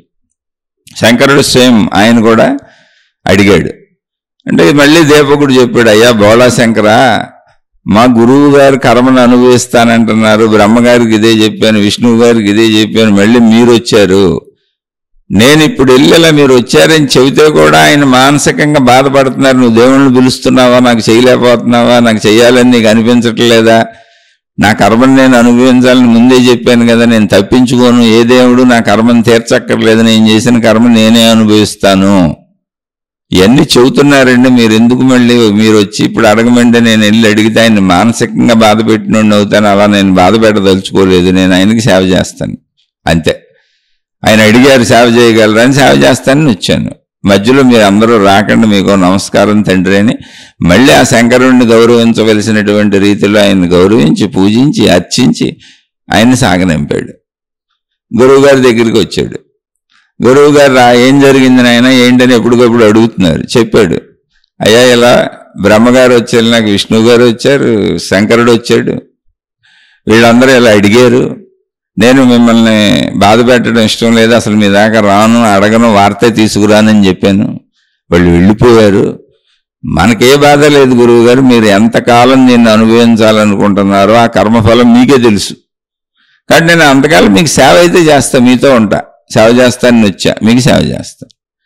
అప్పుడు ఆ గురువు గారు చిరునవ్వు నవ్వి, శభాష్ నాయన, నీలాంటి వాడు నిజమైన జ్ఞానం తెలుసుకున్నటువంటి శిష్యుడు. ఇక్కడ మీరు కథలో అద్భుతాలు మహిమలు తీసుకుంటారు, వచ్చిన ప్రాబ్లం అది. ఇప్పుడు ఈ గురువుల్ని దేవుళ్ళని చేసేసి, వాళ్ళని మహాత్ముల్ని చేసేసి, మహిమలు పుస్తకాలు రాసేసి అవన్నీ స్టేజీల మీద ప్రకటించేసి మాకు అవి జరిగినాయి ఈ జరిగినాయి అని చెప్పుకోవడం ఎక్కడొచ్చిందంటే ఇక్కడే వచ్చింది. ఎక్కడొచ్చింది తెలుసా? జాగ్రత్తగా ఈ కథను విశ్లేషించుకుందాం. ఈ కథ ప్రకారం గురువు తన పూర్వకర్మల్ని తాను అనుభవించకుండా ఆపుకోగలడో, తాను కావాలనుకున్నప్పుడు అనుభవించగలడో అటువంటి శక్తి గురువుకు వస్తుంది, రాదు, ఏ గురువుకి రాదు. శరీరం ధరించిన ఎవరైనా సృష్టి నియమాల ప్రకారం వెళ్లాల్సిందే. శ్రీరామచంద్రుడే అనుభవించాడు, శ్రీకృష్ణుడే అనుభవించాడు, మహనీయులైనటువంటి దైవ పురుషులే అనుభవించారు నాయన అంటే మళ్ళీ మహిమలు ఎక్కడే? ఓ రామకృష్ణ పరమహంస ఎలా బతికాడు, ఓ రమణ మహర్షి ఎలా బతికాడు, ఇతిహాసాలు దేవుళ్ళ చరిత్రలు ఏం చెబుతున్నాయి?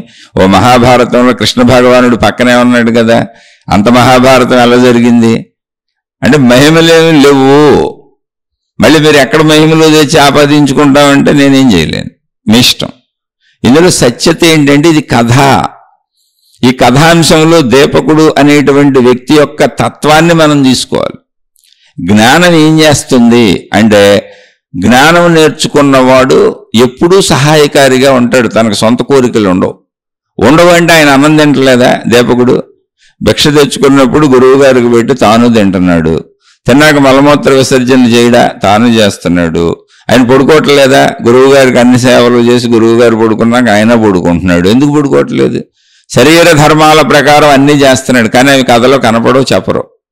ఈ వాక్యాలే ఉంటాయి కథలో. ఇంకా క్లుప్తంగా ఉంటుంది. నేను ఇంకొంచెం వివరణాత్మకంగా మాట్లాడి ఉంటాను కథని. అక్కడ కథలో గురువు తన పాత కర్మల్ని మార్చుకొని, అంటే అనుభవించకుండా ఆపుకొని, తనకు కావలసిన వచ్చినప్పుడు ఆ కర్మలను అనుభవించగలిగినటువంటి శక్తివంతుడు కాదు. సృష్టి నియమాలలో అలా ఉండదు. ఇప్పుడు మనం పంట వేసామండి, వరేసాం, లేదా చెట్టు పెట్టాం, అది ఎప్పుడు కాయాలో అప్పుడే కాస్తుంది. ఆ పంట ఎన్ని నెలలకు పూర్తవ్వాలో, ధాన్యం ఎప్పుడు కంకులు వస్తాయో అప్పుడే వస్తుంది. దాన్ని ముందే మనం తెచ్చేసుకోవచ్చు, ఇటు మార్చొచ్చు, అటుది ఇటు మార్చొచ్చు అని ఈ కథలు విని, ఈ కథలు చెప్పింది తత్వం తెలుసుకోవటానికి, మహిమలు ఉన్నాయని కాదు. అక్కడ దీపకుడు మెయిన్. దీపకుడు అనేవాడు మెయిన్. అక్కడ దీపకుడు అనే వ్యక్తి ఒక గురువు దగ్గరికి చేరి జ్ఞానాన్ని పొందితే ఎలా ఉంటాడు, అది మెయిన్ పాయింట్. అక్కడ జ్ఞానాన్ని పొందినవాడు ఎలా ఉంటాడు? దీపకుడిలా ఉంటాడు. ఏంటి దీపకుడు ఏం చేశాడు అనేది మిగిలిందంతా కల్పిత గాథ. ఏమంటే ఇప్పుడు గురు చరిత్ర కల్పితం అంటారా అని నా మీద పడబాకండి. నేను విషయం అర్థం అవడానికి ఒక సినిమాటిక్లో సినిమా తీసినప్పుడు హీరో కొడితే 20 మంది ఎగిరి పడతారు, కానీ అసలు ఎవరిని ఎగరగొట్టలేరు. అది ఊరి సినిమాటిక్. ఇందులో మనం తీసుకోవాల్సింది, మనం ఆచరించగలిగింది దీపక తత్వం. శిష్యతత్వం ఏంటంటే దీపకుడిది. దీపకుడు ఏం చేశాడు అంటే, నిజంగా గురువు దగ్గర జ్ఞానం తెలుసుకున్న వ్యక్తి ఎలా ఉంటాడో దీపకుడు అలాగే ఉన్నాడు. ఇప్పుడు గురువు గారికి వ్యాధులు వస్తాయా రావా, గురువు గారు ఆపుకోగలరా లేదా, కథలో విషయమే కాదు అది. కథలో విషయం దీపకుడు జ్ఞానం. నిజమైనటువంటి గురువు దగ్గర నిజమైన జ్ఞానాన్ని పొందినటువంటి వ్యక్తి ముందు దీపకుడిలా సంతృప్తిగా ఉంటాడు. ఎక్కడ దీపకుడు ఏం కోరుకోవట్లా, భగవంతుళ్ళే దిగొచ్చిన. మనం అసలు వాళ్ళు భగవంతుల్ని పూజించేది ఎందుకు, గురువులను అనుసరించేది ఎందుకు, మతాలను అనుసరించేది ఎందుకు, మార్గాలను అనుసరించేది ఎందుకు? మొత్తం కోరికల కోసమే. ఆ కోరికల్లో అవసరాలు ఉండొచ్చు, కోరికలు ఉండొచ్చు, డబ్బు ఉండొచ్చు, కష్టాలు తీర్చమని ఉండొచ్చు, బాధలు తీర్చమని ఉండొచ్చు, మా వాళ్ళందరినీ రక్షించమని ఉండొచ్చు, కాపాడమని ఉండొచ్చు, కానీ ఏదైనా కోరికలే. బాధల తరపు నుంచి రక్షించమన్న కోరికలే, సుఖాలు ఇవ్వమన్న కోరికలే. కోరికల కోసం దేవుళ్ళ దగ్గరికి వెళ్దాం, దేవుళ్ళు దొరికితే ఉపయోగించేసుకుంటాం. కానీ దీపకుడు జ్ఞానం పొందిన తర్వాత దేవుణ్ణి కూడా తనకు వాడుకోవట్లేదు. ఎంత భిక్షాన్నం తెచ్చుకొని గురువు గారికి పెట్టి తను బతుకుతున్నాడు. అది అక్కడ గమనించవలసింది. నీకు దేవుడైనా ఎప్పుడు అవసరం అంటే, నీకేదో కోరుకుంటే, నీకేదో రక్షణ కావాలంటే, నీకేదో ఒకటి అద్భుతం మహిమ కావాలంటే, నీకు నిరంతరం ఏదో మేలు కావాలంటే, నీకు నిరంతరం ఏదో సుఖం కావాలంటే, అప్పుడు ఈ కోరుకోని వాడికి, జ్ఞానం అర్థమైన వారికి జ్ఞానమే దేవుడు.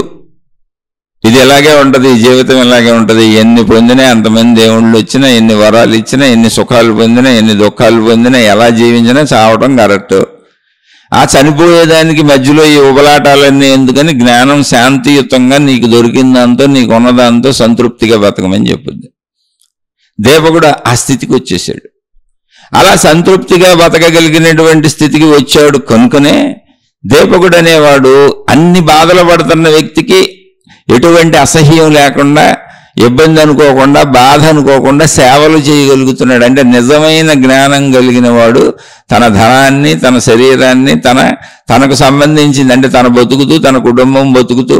ఇప్పుడు కుటుంబ సభ్యుల్లో ఎవరికైనా అటు మలమూత్రాలు ఎత్తాల్సి రావచ్చు, 100 మంది ఉంటారు, తల్లిదండ్రులు వృద్ధాప్యంలో అందరూ అలాగే అవుతారు.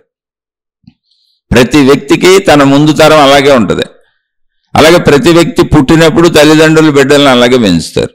ఎన్నో అనారోగ్యాలు వస్తే మలమూత్ర విసర్జనలు అక్కడే చేస్తారు, లేకుండా పిల్లలు పెరిగారు అసలు. మళ్ళీ అవన్నీ తిరిగి తల్లిదండ్రులకి చేయాలి, లేదా అవసరమైన మన కుటుంబ సభ్యులకి చేయాలి, ఇంకా బాగా అవసరమైన ఉన్నతుడు అయితే బయట వాళ్ళకైనా చేయాలి. ఆ తత్వాన్ని, జ్ఞానాన్ని గ్రహించాడు దీపకుడు.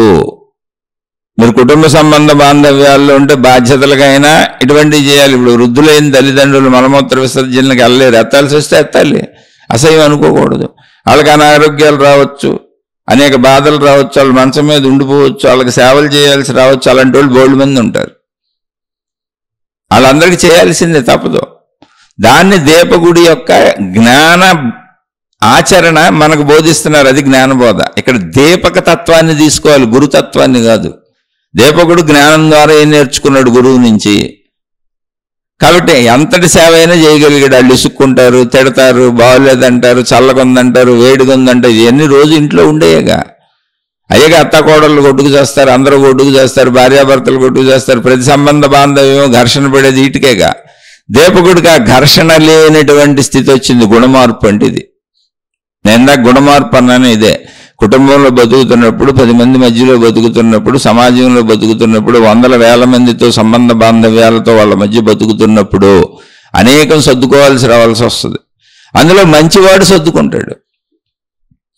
ఎందుకని జ్ఞానం తెలుసు అతనికి, జ్ఞానం తెలుసు అతనికి. కనుక ఎవరికి హాని కలిగించకుండా చక్కగా సర్దుకొని దాని అవసరాలే తీర్చుకొని తాను చేయగలిగిన సేవ, బాధ్యతలు, కర్తవ్యము అన్ని చక్కగా చేస్తాడు. అది మనం నేర్చుకోవాల్సింది ఇక్కడ. అలా మన కుటుంబ సభ్యులకి మనం అనారోగ్యాలు ఉన్న వాళ్ళకి చేయవలసి రావచ్చు, చేయాలి. అవకాశం ఉంటే బయట వాళ్ళకి కూడా చేయాలి. అది చేసి చూపించాడు. ఎందుకని జ్ఞానం వలన అది వచ్చింది అతనికి. ఇక్కడ మనం తెలుసుకోవాల్సింది అది. అంతే తప్ప గురువు శక్తివంతుడు, మహిమపరుడు, తన కర్మలు ఆపేసుకున్నాడు, మళ్ళీ ఆ కర్మలను తెచ్చుకోగలడు, ఇవన్నీ పుస్తకాలు రాసుకున్నారు. దీనికి ఇంపార్టెన్స్ ఇస్తారు, మనం చేయవలసిన దానికి ఇంపార్టెన్స్ ఇవ్వరు. లేదు సార్, అది సినిమాటిక్గా మనకి చదవడానికి చేసిన ఏర్పాటు, అంతే, ఏమి లేదు. ఎందుకని అది ఏర్పాటో చెప్పనా? ఇది అవ్వగానే దీపకుడు ఈ విషయాలన్నీ చెప్పగానే గురువు గారు చెప్పారు, నాయన ఇదేమీ లేదు, ఇదంతా ఊరికనే నిన్ను పరీక్షించడానికి నేను చేసిన ఏర్పాటు, అంతే తప్ప నాకు అసలు ఏ కర్మ లేదు, ఏ బాధ లేదు. కర్మ ఉంటే ఇంత జ్ఞానం మీకు ఎలా చెప్పగలుగుతాను? అన్నీ వదిలేసి కూర్చొని ఉండి నాకు కర్మలే ఉంటాయి. కర్మలన్నీ తీరిపోతేనే నేను కూర్చొని జ్ఞానం చెబుతున్నాను. కర్మలన్నీ తీరిపోయి కనుకనే ఈ స్థితికి రాగలిగాను. కర్మలున్నోడు ఎలా వస్తాడు? నేను కూర్చొని మీ జ్ఞానం చెప్పగలనా? నాకే బంధాలు, కోరికలు, ఇష్టాలు, అయిష్టాలు, అనేక కర్మలుంటే, అనేక అనారోగ్యాలు ఉంటే ఎలా చెప్పగలను? కాబట్టి కర్మలు లేవు నాకు. కానీ నువ్వు నేను చెప్పిన జ్ఞానాన్ని అసలు ఎంత పొందుతున్నారు ఈ శిష్యులు అని అందరినీ పరిశీలించాను. నిజంగా జ్ఞానం పొందిన వాళ్ళు ఎవరికైనా మేలు చేస్తారు, ఎవరికైనా సేవ చేస్తారు, ఎవరికైనా ఉపయోగపడేలా ఉంటారు. జ్ఞానం అంతే, అలాగే ఉంటుంది. అటువంటిది అసలు సొంత గురువుకే జ్ఞానం నేర్పినోడికే ఉపయోగపడడం తప్పుకుంటామని అందరూ తప్పుకుపోయారు. అంటే ఏంటి? మీరు జ్ఞానం కోసం కూడా నా దగ్గరికి రాలేదు, ఏదో స్వార్థంతో వచ్చారంతే. జ్ఞానం చెప్పినోడికే సేవ చేయట్లేదు మీరు, ఇంకా బయట వాళ్ళకు మీరేం చేస్తారు? అలా ఎవరు నిలబడతారు? నిజంగా జ్ఞానం ఎవరికి అర్థమైంది అనేటువంటి ప్రయత్నం చేశాను. నీకు అర్థమైంది. మరి నీకు అర్థమైనప్పుడు నువ్వు నిలబడతావో లేదో చూడాలిగా. అర్థం అవటం వేరు. చాలా మంది అర్థమైందంటారు, ఆచరించేస్తామంటారు, అయ్యయ్యో చేసేస్తామంటారు, పొడిచేస్తామంటారు, అయ్యి అంటారు, ఈ అంటారు, లాగేస్తామంటారు, ఎన్నో చేస్తూ ఉంటారు. కానీ ఆచరణలోకి వచ్చేసేటప్పుడు పడిపోతుంటారు, చేయలేరు. చాలామంది విన్నప్పుడు అన్ని చేసేయగలం, వచ్చేసినాయి అనుకుంటారు. మనకు కూడా ఏంటన్నంతసేపు మనం ఏదో మారిపోయినట్టు, గొప్పవాళ్ళం అయిపోయినట్టు, మనకంతా అర్థమైపోయినట్టు అనిపిస్తూ ఉంటుంది. లేనే లేదు నాయన, ఇన్ని చెబుతున్నా, మీకు చెబుతున్నా, నాకే ఏ మార్పు లేదు, నేను సామాన్యుడినే. సామాన్యమైన అన్ని రకాల స్థితి గతులు నా శరీరంలో ఉన్నాయి, నాలో ఉన్నాయి. అలా అనిపిస్తుంది అంతే. అందుకని అసలు ఇతను వస్తానన్నాడు, సేవలు చేస్తానన్నాడు, చేయగలడా లేదా అని కొన్ని సంవత్సరాల పాటు నటించారు గురువు గారు. అంటే నటించారంటే చీము ఎత్తురు, చీము గారింది అడగబాకండి, అది సినిమాటిక్ అని ముందే చెప్పాను. వ్యాధులు బాధలు ఉన్నట్టు నటించి ఉండొచ్చు, బాధపడుతున్నట్టు చెప్పి ఉండొచ్చు, ఏముంది అందులో భిక్షానందమ్మని అని ఉండొచ్చు. ఇవన్నీ ఇందులో మీరు తత్వాన్ని అర్థం చేసుకోండి. తత్వం కావాలంటే ఇదే వినాలి. మహిమలో మాయలు కావాలంటే మీ ఇష్టం. గురువు గారి శరీరం అలా మార్చేసుకున్నారు, మళ్ళీ ఇలా మార్చేసుకున్నారు. కాబట్టి గురువు వెనక పెడితే మన శరీరాలను కూడా అలా మార్చేయగలడు, ఇలా మార్చేయగలడు అని. కావాలంటే గురువులకు భయపడి డబ్బులే ఉన్నాయి, లేదా కోరికలతో డబ్బులే ఉన్నాయి. ఆ గురువులు, దేవుళ్ళు మహిమలు మాయలు చుట్టూ తిరగండి, మీ ఇష్టం. కానీ అక్కడ మహిమ లేదు, మాయ లేదు. అది మనకి చెప్పటానికి, అర్థం అవ్వటానికి మహాత్ములు తయారు చేసిన బోధనా విధాన పద్ధతి. అందులో తీసుకోవాల్సింది కేవలము దీపకుడు జ్ఞాన పద్ధతి అంతే, దీపక తత్వం. ఆ దీపకుడు ఎలా ఉన్నాడు, జ్ఞానం గ్రహించిన వాడు అలా ఉంటాడు అంతే. అందుకని గురువు గారు వాగాడంబరం అంటే వాచా వేదాంతం, నాలాగేదో ఉపన్యాసాలు చెప్పి అన్నీ తెలిసినట్టు మాట్లాడేస్తున్నాడా, చేస్తానన్నాడా, లేదా నిలబడతాడా అని కొన్ని సంవత్సరాల పాటు అతన్ని పరీక్షించారు. వేరే ప్రదేశానికి తీసుకెళ్ళి అనేక బాధలు పడుతున్నాడు, సేవలు చేయించుకుంటూ, తిడుతూ, కొడుతూ, అసహించుకుంటూ, ఇసుక్కుంటూ, తెచ్చిన ఈ పదార్థాలు ఇసుగురేస్తూ, ఎక్కడా అతను ఇసుగు చెందల. మళ్ళీ వెళ్ళి అన్ని సేవలు చేస్తున్నాడు, మళ్ళీ వెళ్ళి పదార్థాలు చేస్తున్నాడు, మళ్ళీ వెళ్ళి సేవలు చేస్తున్నాడు. అలాగే అందులో ఇంకా హైయెస్ట్గా మనకు సూచించడానికి ఆఖరిది హయ్యెస్ట్ దేవుడు. ఆ దేవుళ్ళే ప్రత్యక్షం అయిపోయి నీకు ఏది కావాలంటే అది ఇచ్చేస్తాం, నీ గురువుకి ఏది కావాలంటే అది ఇచ్చేస్తాం, ఏదైనా కోరుకో, నీకు అసలు ముల్లోకాల్లో ఏదైనా ఇచ్చేస్తాం అని అడుగుతుంటే నాకేమీ అక్కర్లేదని ఎవరు చెబుతారు? జ్ఞానవంతుడు చెబుతాడు. ఎందుకని? నువ్వేమిచ్చినా నేను తినగలిగిన అన్నం ఇంతే, నేను కట్టుకోగలిగింది ఇంతే, నేను అనుభవించగలిగింది ఇంతే, ఈ శరీరానికి ఇంతే. లక్షాధికారైన లవణమన్నమే గాని మెరుగు బంగారము మింగబోడు.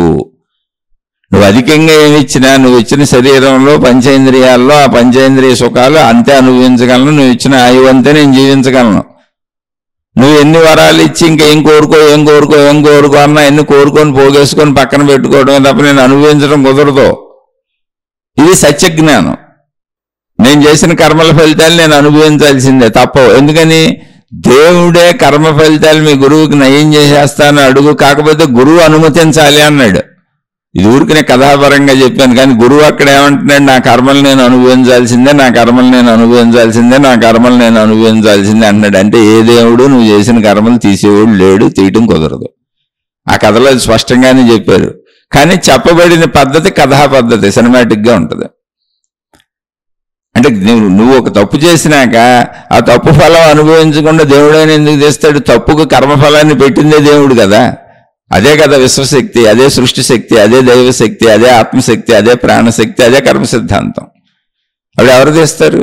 ఇందులో మీరు తీసుకోవాల్సింది అది. గురువు కర్మఫలం తప్పదు, అనుభవించాల్సిందే. నేను ఎప్పటికైనా ఎన్ని జన్మలకైనా అంటే ఏంటి? జన్మ జన్మల నుంచి మన వెంటాడుతూ మనం పడుతున్నటువంటి కర్మఫలాలే ఇప్పుడు మనం అనుభవిస్తున్నాయి అనే విషయాన్ని చెప్పారు. అవి సుఖాలైనా దుఃఖాలైనా, ఆరోగ్యాలైనా అనారోగ్యాలైనా, ఏవైనా. అది సత్యం. అక్కడ దీపకుడు ఏమీ కోరుకోపోవటం ఏంటి? జ్ఞానం తెలిసిన వాడు కోరుకోడు. మీరు చూడండి, రమణ మహర్షి కానీ రామకృష్ణ పరమహంస కానీ ఇటువంటి మహనీయులు ఎవరినైనా చూడండి, వాళ్ళు ఎప్పుడు దేవుణ్ణి ఏమీ కోరుకోరు. భిక్షాన్నంతో బతుకుతారు. భౌతిక సంపదలు అసలు ఏమీ అడగలేదు. భౌతిక విషయాసక్తులు వాళ్ళు ఎప్పుడూ భగవంతుడిని అడగలేదు. ఆ భగవంతుల్లో లీనమైపోయి రమించిపోయి ఆ అనంత ఆత్మస్థితిలో కూర్చుందామని ప్రయత్నించారు. అంచేత భగవంతుడిని ఏం కోరుకోలేదు వాళ్ళు. దాన్ని దీపకుడు చెప్పాడు, జ్ఞానం తెలిసిన వాడు అలా ఉంటాడు, కాబట్టి నా కోరికలేమి అక్కర్లేదు అని. కర్మ అనుభవించక తప్పదో అని దీపకుడు గురువు గారు చెప్పాడు. చేసినవి అనుభవించక తప్పదు, ఎన్ని జన్మలైనా అవి వెంట నుంచి వస్తున్నాయి. అంటే ఎన్ని జన్మలైనా అని కాదు, ఏ జన్మలైనా కర్మలు అనుభవిస్తున్నామంటే అది ఎప్పటి నుంచో వచ్చి ఉంటాయి. ఇప్పుడు పుట్టుకతోనే కాళ్ళు లేకుండా పుడతారు, పుట్టుకతోనే కళ్ళు లేకుండా పుడతారు, పుట్టుకతోనే అవయవ లోపాలతో పుడతారు, పుట్టుకతోనే నాకు అనారోగ్యాలతో పడతారంటే ఎక్కడి నుంచి వచ్చినాయి? వెనక జన్మ నుంచి వచ్చి ఉండొచ్చు. ఇవన్నీ తప్పదో, కర్మల అనుభవం తప్పదో, దాన్ని ఏ దేవుడు తీర్చలేడు, తీయటం కుదరదు అనేది గురువు ద్వారా తెలిసింది. జ్ఞానం తెలిసిన వాడు ఎంత ఓర్పుగా ఉంటాడు, ఎంత ప్రశాంతంగా ఉంటాడు. అసలు అతను భగవంతుడిని కూడా ఏమి కోరుకోడు. ఎందుకని? అసలు ఇదంతా పెట్టిందే భగవంతుడైతే ఎవరిని కోరుకుంటావు? ఇప్పుడు గిల్లేవాడు భగవంతుడైతే జోలపాట పాడమని ఎవరిని అడుగుతావు? భగవంతుడిని అడుగుతావు వెళ్ళి. కర్మ సిద్ధాంతం పెట్టినోడు భగవంతుడే అయితే నువ్వు పెట్టిన కర్మ సిద్ధాంతాన్ని తప్పించని అడిగేది భగవంతుడేనా? ఇక్కడ భగవంతుడు అంటే సృష్టి శక్తి, విశ్వశక్తి, అదే దైవశక్తి. దాన్ని రూప భగవంతుడుగా అనుకుంటావా? నీకు అర్థం కాకపోతే, అనంత ఆత్మశక్తి వరకు నువ్వు చేరుకొని ఉండకపోతే, ఆత్మజ్ఞానం అర్థం కాకపోతే పోనీ నీ దేవుడు అనుకో. కర్మ సిద్ధాంతానికి సృష్టికర్త పోనీ ఆ దేవుడే అనుకో. నువ్వు ఏ దేవుడిని పూజిస్తే ఆ దేవుడు, ఏ దేవతను పూజిస్తే ఆ దేవత, ఏ మతం అయితే ఆ మతం. పెట్టిన వాళ్ళని తీసేమని అడుగుతావా? తెస్తారా వాళ్ళు? తీసేవాళ్ళు అయితే అసలు నీకు ఆ కర్మ వస్తుందా? ఒకవేళ నీ కర్మని, నీ కష్టాలని, నీ బాధల్ని, నీ కన్యల్ని తొలగించేసే వాళ్ళే ఆ దేవుళ్ళు అయితే, ఆ దేవతలు అయితే, నీ మత పెద్దలు, నీ మత గురువులు, నీ మత ప్రవక్తలు ఎవరైనా చెప్పుకో. అయితే అసలు నీకు ఆ కర్మనే రానివ్వరుగా ముందళ్ళు. మరి నీ దగ్గరికి వచ్చేసింది అది. అంటే ఏంటి? కర్మ తప్పదు. ఇక్కడ ఎవరొచ్చి ఏం చేసినా ఇంతే. కాబట్టి నువ్వు జ్ఞానాన్ని తెలుసుకున్నప్పుడు దీపకుడులా ఉంటావు. జ్ఞానాన్ని నేర్పేటువంటి గురువు దీపకుడు గురువులా ఉంటాడు. ఎందుకని? నాయన నా కర్మ నేనే అనుభవిస్తాను అంటే నిజమైన గురువులు ఎలా ఉంటారో కూడా ఇక్కడ చూపించాడు. నా కర్మ నేనే అనుభవిస్తా, ఏ దేవుడు నా కర్మలు తీర్చక్కర్లేదు, నేను చేసిన మంచి చెడు కర్మ ఫలితాలు నేనే అనుభవిస్తాను, ఈ శరీరం సామాన్యమైనదే అనుకొని తెలుసుకున్న నిజమైన గురువే నిజమైన జ్ఞానబోధ చేయగలడు. ఆ నిజమైన గురువు దగ్గర నిజమైనటువంటి దీపకుడు అంటే నిజమైన శిష్యుడు తయారవ్వగలడు. అలాని బోల్డ్ మంది శిష్యులు ఉన్నారు, వాళ్ళు ఎవరు అవ్వలేదు. ఎందుకంటే వాళ్ళు కోరికలతో వచ్చారు. నిజమైన గురువు ఎలా ఉంటాడు, నిజమైన శిష్యుడు ఎలా ఉంటాడు ఆయన కర్మలు ఆయన అనుభవిస్తూ జ్ఞానబోధ చెబుతున్నాడు. ఆయనకి కర్మలకు సేవ చేయడానికి పరీక్షించాడు. నాయన నువ్వు జ్ఞానం పొందావా మరి అంటే నేను అన్నీ చేస్తానన్నాడు. దేవుళ్ళు వచ్చినా కూడా నాకేం అక్కర్లేదు అన్నాడు. అసలు ఆయన ఏ దేవుణ్ణి పిలవలా. ఎందుకని? జ్ఞానమే దేవుడు, జ్ఞానమే దైవశక్తి, జ్ఞానమే విశ్వశక్తి, జ్ఞానమే ప్రకృతి శక్తి, జ్ఞానమే ఆత్మశక్తి, జ్ఞానమే మనలో ఉన్న ప్రాణశక్తి. ఆ జ్ఞానం తెలిసినాక జీవించటం నేర్చుకుంటావు తప్ప నువ్వు దేన్ని కోరవు, దేన్ని అడగాలని ప్రయత్నించవా. అన్ని ప్రయత్నించుకుంటావు. దీపకుడు వెళ్ళి భిక్ష తెచ్చుకునేవాడు, చక్క గురువు గారికి అన్ని శుభ్రం చేసేవాడు, ఆ పుళ్ళు అన్ని కడిగేవాడు, స్నానాలు చేయించేవాడు, అటు ఉపశమనానికి ఏం కావాలో అవి తీసుకొచ్చి ఆ లేపనాలన్నీ పూసేవాడు, చక్కగా ఆయన నిద్రపోయే వరకు సేవలు చేసేవాడు, ఆయన కాలకృత్యాలకు తీసుకెళ్లేవాడు, అవన్నీ ఎత్తిపోసేవాడు. తర్వాత తను కూడా శుభ్రంగా అన్ని స్నానపానాదులు చేసుకొని తిని తను కూడా నిద్రపోయి మళ్ళీ లేచి గురువు గారికి సేవ చేస్తుండేవాడు. తను అన్ని చేసుకున్నాడు. సంవత్సరాల పర్యంతం అలా బతుకుతారు. లేకపోతే అందుకని ప్రయత్నం ఉంది. తనకు కావాల్సింది తెచ్చుకుంటున్నాడు, తను నిద్రపోతున్నాడు, తన శరీరాన్ని రక్షించుకుంటున్నాడు, గురువుగారి శరీరాన్ని రక్షిస్తున్నాడు. అంటే ఏంటి? మన జీవితం మనం జీవిస్తూ మన కుటుంబ జీవితాలు సక్రమంగా నిర్వర్తించుకుంటూ మన బాధ్యతలు మనం కరెక్ట్గా చేయటం. అది ఇక్కడ గురువు గారికి దీపకుడు సేవలు చేయటం అనేది. మీరు ఎక్కడికో ఇల్లు వదిలిపెట్టి వెళ్ళి గురువులకి సేవలు చేయటం కాదు. అలా రాసుకున్నారు. మళ్ళీ తర్వాత వచ్చే వాళ్ళందరూ అలా చెప్పారు వ్యాఖ్యానాలు. నాయన గురుభక్తి గురు సేవ చేస్తే బ్రహ్మ విష్ణు మహేశ్వరులు కూడా మెచ్చేస్తారా, నువ్వు వాళ్ళకి పూజలు చెయ్యక్కర్లేదురా, నువ్వు మాకు చేస్తే చాలురా నాయన అంటే పాపం అది మొదలు పెట్టారు ప్రజలు. ఎందుకు? అసలు గురువు ఎవడు? బ్రహ్మ విష్ణు మహేశ్వరులను దాటేసిన గురువు ఎవరు? గురువు జ్ఞానము, అది చెప్పేది ఇక్కడ. ఆ జ్ఞానం మనిషి రూపంలో ఉండొచ్చు, దీపకుడు గురువు గారి రూపంలో ఉండొచ్చు, కరెక్ట్గా చెబుతూ ఉండొచ్చు. ఆ జ్ఞానం రామకృష్ణ పరమహంస రూపంలో ఉండొచ్చు, రమణ మహర్షి రూపంలో ఉండొచ్చు, షిరిడి సాయిబాబా రూపంలో ఉండొచ్చు, అక్కలకోట మహారాజు రూపంలో ఉండొచ్చు, గజానన్ మహారాజు రూపంలో ఉండొచ్చు, లేదా ఇప్పుడు ఉన్నటువంటి నాకు తెలియని అందరూ నిజాయితీ పరులైన మహనీయులైనటువంటి స్త్రీ పురుషుల రూపాల్లో ఉండవచ్చు. వాళ్ళు నాకు తెలియకపోవచ్చు అంతే. కానీ ఇక్కడ జ్ఞానము గురువు. ఆ గురువు రూపంతో ఉండొచ్చు, లేదా పుస్తక రూపంలో ఉండొచ్చు, బోధ రూపంలో ఉండొచ్చు, మనిషి రూపంలోనూ చెబుతూ ఉండొచ్చు. కానీ నిజమైన గురువు ఎలా ఉంటాడు, నిజమైన శిష్యుడు ఎలా ఉంటాడు, అది తెలుసుకొని ముందుకు సాగటమే మనం. ఎందుకని గురువు అవసరమా కాదా, అసలు గురువుని ఎలా గుర్తుపట్టాలి, నిజ గురువులు ఎలా ఉంటారంటే ఎవరు చెబుతారు? నీకు నువ్వే, నీలో గుణమార్పు వస్తూ ఉంటే. నిజ గురువు అని ఎలా తెలుస్తుంది? ఇప్పుడు వాళ్ళు కోర్టుల్లో శిక్షలు పడి ఆ శిక్షలు నిరూపించబడి వాళ్ళు కోర్టుల్లో మగ్గుతుంటే కోటాను కోట్ల మంది ఇప్పుడు దాకా నమ్మిన వాళ్ళు అయ్యో ఇది దొంగ గురువు అని కొంతమంది అనుకున్నారు. ఎవరో శిక్షలు వేసిన చట్టాలు వాళ్ళు. మిగిలిన వాళ్ళ భక్తులు శిష్యులు వచ్చి ఆ జైళ్ళకి దండాలు పెట్టి వెళ్ళిపోతున్నారు, జైళ్ళకు ప్రదక్షిణలు చేస్తున్నారు, జైలుకి ఆరతలు ఇస్తున్నారు, జైలు దగ్గర అన్ని రకాల ప్రార్థనా విధానాలు పాటించేస్తున్నారు. ఏం చేయాలి ఇప్పుడు? వాళ్ళు ఇంకా నమ్ముతానే ఉన్నారు. ఎందుకని? ఆ మోసం వాళ్ళకి జరగలేదు, ఆ కుట్ర వాళ్ళకి జరగలేదు, ఆ కుతంత్రం వాళ్ళకి జరగలేదు. కాబట్టి వాళ్ళు ఎప్పటికీ నమ్ముతూనే ఉంటారు. ఎలా నమ్ముతున్నారు? వాళ్ళ మాటలను బట్టి. నాయన మాటలు కోటలు దాటతాయి నాయన, మాటలు కాదు, మాటలు చెప్పేవాళ్ళు అందరూ గురువులు కాదు, ఆచరణాత్మకంగా చూపించేవాళ్ళు. ఆచరణలో దాన్ని ఆచరించాలి. ధనంతో సంబంధం లేదు, కీర్తి కాంత కనకం, ఇంకా దాన్ని చూసుకోండి మీరు, అది మీరే చూసుకోవాలి.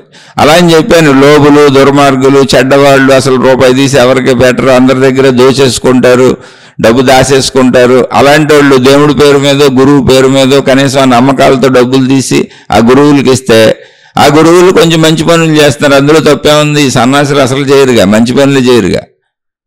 మంచి పనులు చేసేవాడు తనే మంచి నేర్చుకోవాలి. మరి మంచి పనులు చేయని దుర్మార్గుల్ని సన్నాసుల్ని ఏం చేయాలి? అప్పుడు ఈ గురువులు తీసుకొని మంచి పనులు చేస్తున్నారు. అప్పుడు అది తప్పు కాదు. కాబట్టి అలా నేర్పుతున్నారు వాళ్ళకి ఇవ్వటం, అందులోంచి మంచివాడి కింద వస్తావు తర్వాతకి ఎప్పుడుకో. కాబట్టి ఇక్కడ విచక్షణ మీది. ఆ విచక్షణలో ఏ గురువు ఎలా ఉన్నాడు, ఏ మాతాజీ ఎలా ఉంది, నేను ఎవరిని పట్టుకెళ్తున్నాను, ఏ దైవ విధానాన్ని పట్టుకెళ్తున్నాను, ఏ మత విధానాన్ని పట్టుకెళ్తున్నాను, ఏ జ్ఞానబోధన పట్టుకెళ్తున్నాను, అందులో నా గుణమార్పు ఎలా జరుగుతుంది, నేను మాయలు మహిమలు వీటికి లోనైపోతున్నానా, తాళ్ళు తాయెత్తులకు లోనైపోతున్నానా, ఇది కాకుండా నన్ను నేను నాలోకి వెళ్ళి గుణమార్పు చేసుకుంటున్నానా, నన్ను నేను గమనించుకొని చెడు పోగొట్టుకుంటున్నానా, అది మీకు సంబంధించిన విషయం. అందుకని ఎవరు ఎటువంటి గురువులను అనుసరిస్తారు అంటే యద్భావం తద్భవతి. నీకు ఎటువంటి భావాలు అంతరంగంలో ఉన్నాయో అటువంటి గురువుకే నువ్వు ఆకర్షితుడు అవుతావు. సింపుల్ అంతే. నీ జ్ఞానం కావాలనుకో, ఖచ్చితంగా జ్ఞానాన్ని పట్టుకుంటావు, ఎన్నైనా వదిలేసుకుంటూ వెళ్ళిపోతావు, నీలో గుణమార్పు తెచ్చుకుంటావు, సత్యతత్వాన్ని తెలుసుకుంటావు. నీ స్వీయ ప్రాణశక్తిని నువ్వు తెలుసుకునే ఆత్మజ్ఞానం వైపు వెళ్ళిపోతావు. నీ స్వీయ ఆత్మను నువ్వే తెలుసుకుంటావు. దానికి బేసిక్గా ముందు నువ్వు మంచిగా బతకడం, చెడును వదిలించుకోవడం అనే పనులు చేస్తావు. లేదా నీ కోరికలు ఉన్నాయనుకో, మహిమలు మాయలు కోరికలు తీర్చేటువంటి విధానాలు ఎక్కడున్నాయో ఆ దేవుళ్ళు, ఆ గురువులు, ఆ ప్రార్థనాలయాలు, ఆ మతాల చుట్టూ తిరుగుతూ ఉంటావు. నీకు రక్షణలు కావాలంటే అవి ఎక్కడ దొరుకుతాయో అక్కడ తిరుగుతూ ఉంటావు. అందుకని నీకోసం ఎవరికి ఏం కావాలో ఆ దుకాణాలన్నీ ఓపెన్ చేస్తున్నాయి. అందులో కొన్ని నిజమైన జ్ఞాన దుకాణాలు ఉన్నాయి, కొన్ని మహిమల మాయల దుకాణాలు ఉన్నాయి, కొన్ని రక్షణలు రక్షిస్తామనే దుకాణాలు ఉన్నాయి, అనేక దుకాణాలు ఉన్నాయి. అందులో నిజమైన జ్ఞాన దుకాణాలు కూడా చాలా ఉన్నాయి. అవి ఉన్నాయి కాబట్టే మిగిలినవన్నీ చల్లమండి అవుతున్నాయి ఆ పేరు మీద. కాబట్టి ఇక్కడ ఎవరు ఏ వైపు వెళ్తారనేది నిన్ను నువ్వే చూసుకో. యద్భావం తద్భవతి. గురువు అవసరమేనా? గురువు అవసరమే. గురువు ఎవరో? గురువు అంటే జ్ఞానము. గురువు అంటే జ్ఞానము ఖచ్చితంగా అవసరమే. జ్ఞానం లేకుండా నువ్వు ముందుకెట్టి వెళ్తావు. కాబట్టి గురువు అవసరమే, గురువు అవసరమే. ఇప్పుడు ఉన్న అన్నీ అవసరమే. అన్నీ అవసరం కనుకనే ఉన్నాయి. మతాలు అవసరమే, మార్గాలు అవసరమే, విధానాలు అవసరమే, పద్ధతులు అవసరమే, గురువులు అవసరమే, మాతాజీలు అవసరమే, జ్ఞాన బోధలు అవసరమే, పుస్తకాలు అవసరమే, జ్ఞాన గ్రంథాలు అవసరమే, అన్నీ అవసరమే. కానీ ఈ అవసరాలన్నీ కూడా నిన్ను మంచి వైపు నడిపిస్తే కరెక్ట్గా ఉన్నట్టు. ఈ అవసరాలన్నీ నిన్ను మంచిలోకి మార్చలేకపోతే, ఇంకా నిన్ను మాయల్లోకి, మహిమల్లోకి, అజ్ఞానంలోకి నెడుతుంటే నువ్వు రాంగ్ దారిలో వెళ్తున్నట్టు. ఇది ఎవరికి తెలుస్తుంది? నీ ఒక్కడికే తెలుస్తుంది, నీ ఒక్కదానికే తెలుస్తుంది, ఇంకెవరికి తెలియదు. అందుకని నేను చెబుతుంది సామూహికం కాదు, వ్యక్తిగతం, ఎవరికి సంబంధించిన విషయం కాదు. అందరూ మంచోళ్ళు, అందరు గురువులు మంచోళ్ళు, అన్ని మతాలు మంచివి, అన్ని మార్గాలు మంచివి, అన్ని విధానాలు మంచివి, అన్ని జ్ఞాన గ్రంథాలు మంచివి, అన్ని పద్ధతులు మంచివే. కానీ ఆ మంచి ద్వారా నువ్వు మారితే అవన్నీ నీకు మంచి. నువ్వు మారలేకపోతే నువ్వు ఇంకా చెడుని పెంచుకుంటుంటే అవన్నీ నీకు చెడ్డాయి. కాబట్టి నిన్ను బట్టి అవి మంచి అవటం, నిన్ను బట్టి అవి చెడ్డవటం ఉంది. కాబట్టి వాటిని చెడు మంచి అని మహాత్ముల్ని, గురువుల్ని విశ్లేషించేటువంటి అధికారం మనకు లేదు. అసలు మతాలని, పద్ధతుల్ని, విధానాలని విశ్లేషించే అధికారం, హక్కు మనకు లేవు. నిన్ను నువ్వు చూసుకో. నిన్ను బట్టి వాటిని చెడు చేయకు, నిన్ను బట్టి వాటిని మంచి చేయకు. ఆ చెడు మంచి నీలోనే ఉంది. మంచిని గ్రహించు, మంచిని పెంచుకో, మంచితో సాగు. గురువు అవసరమే.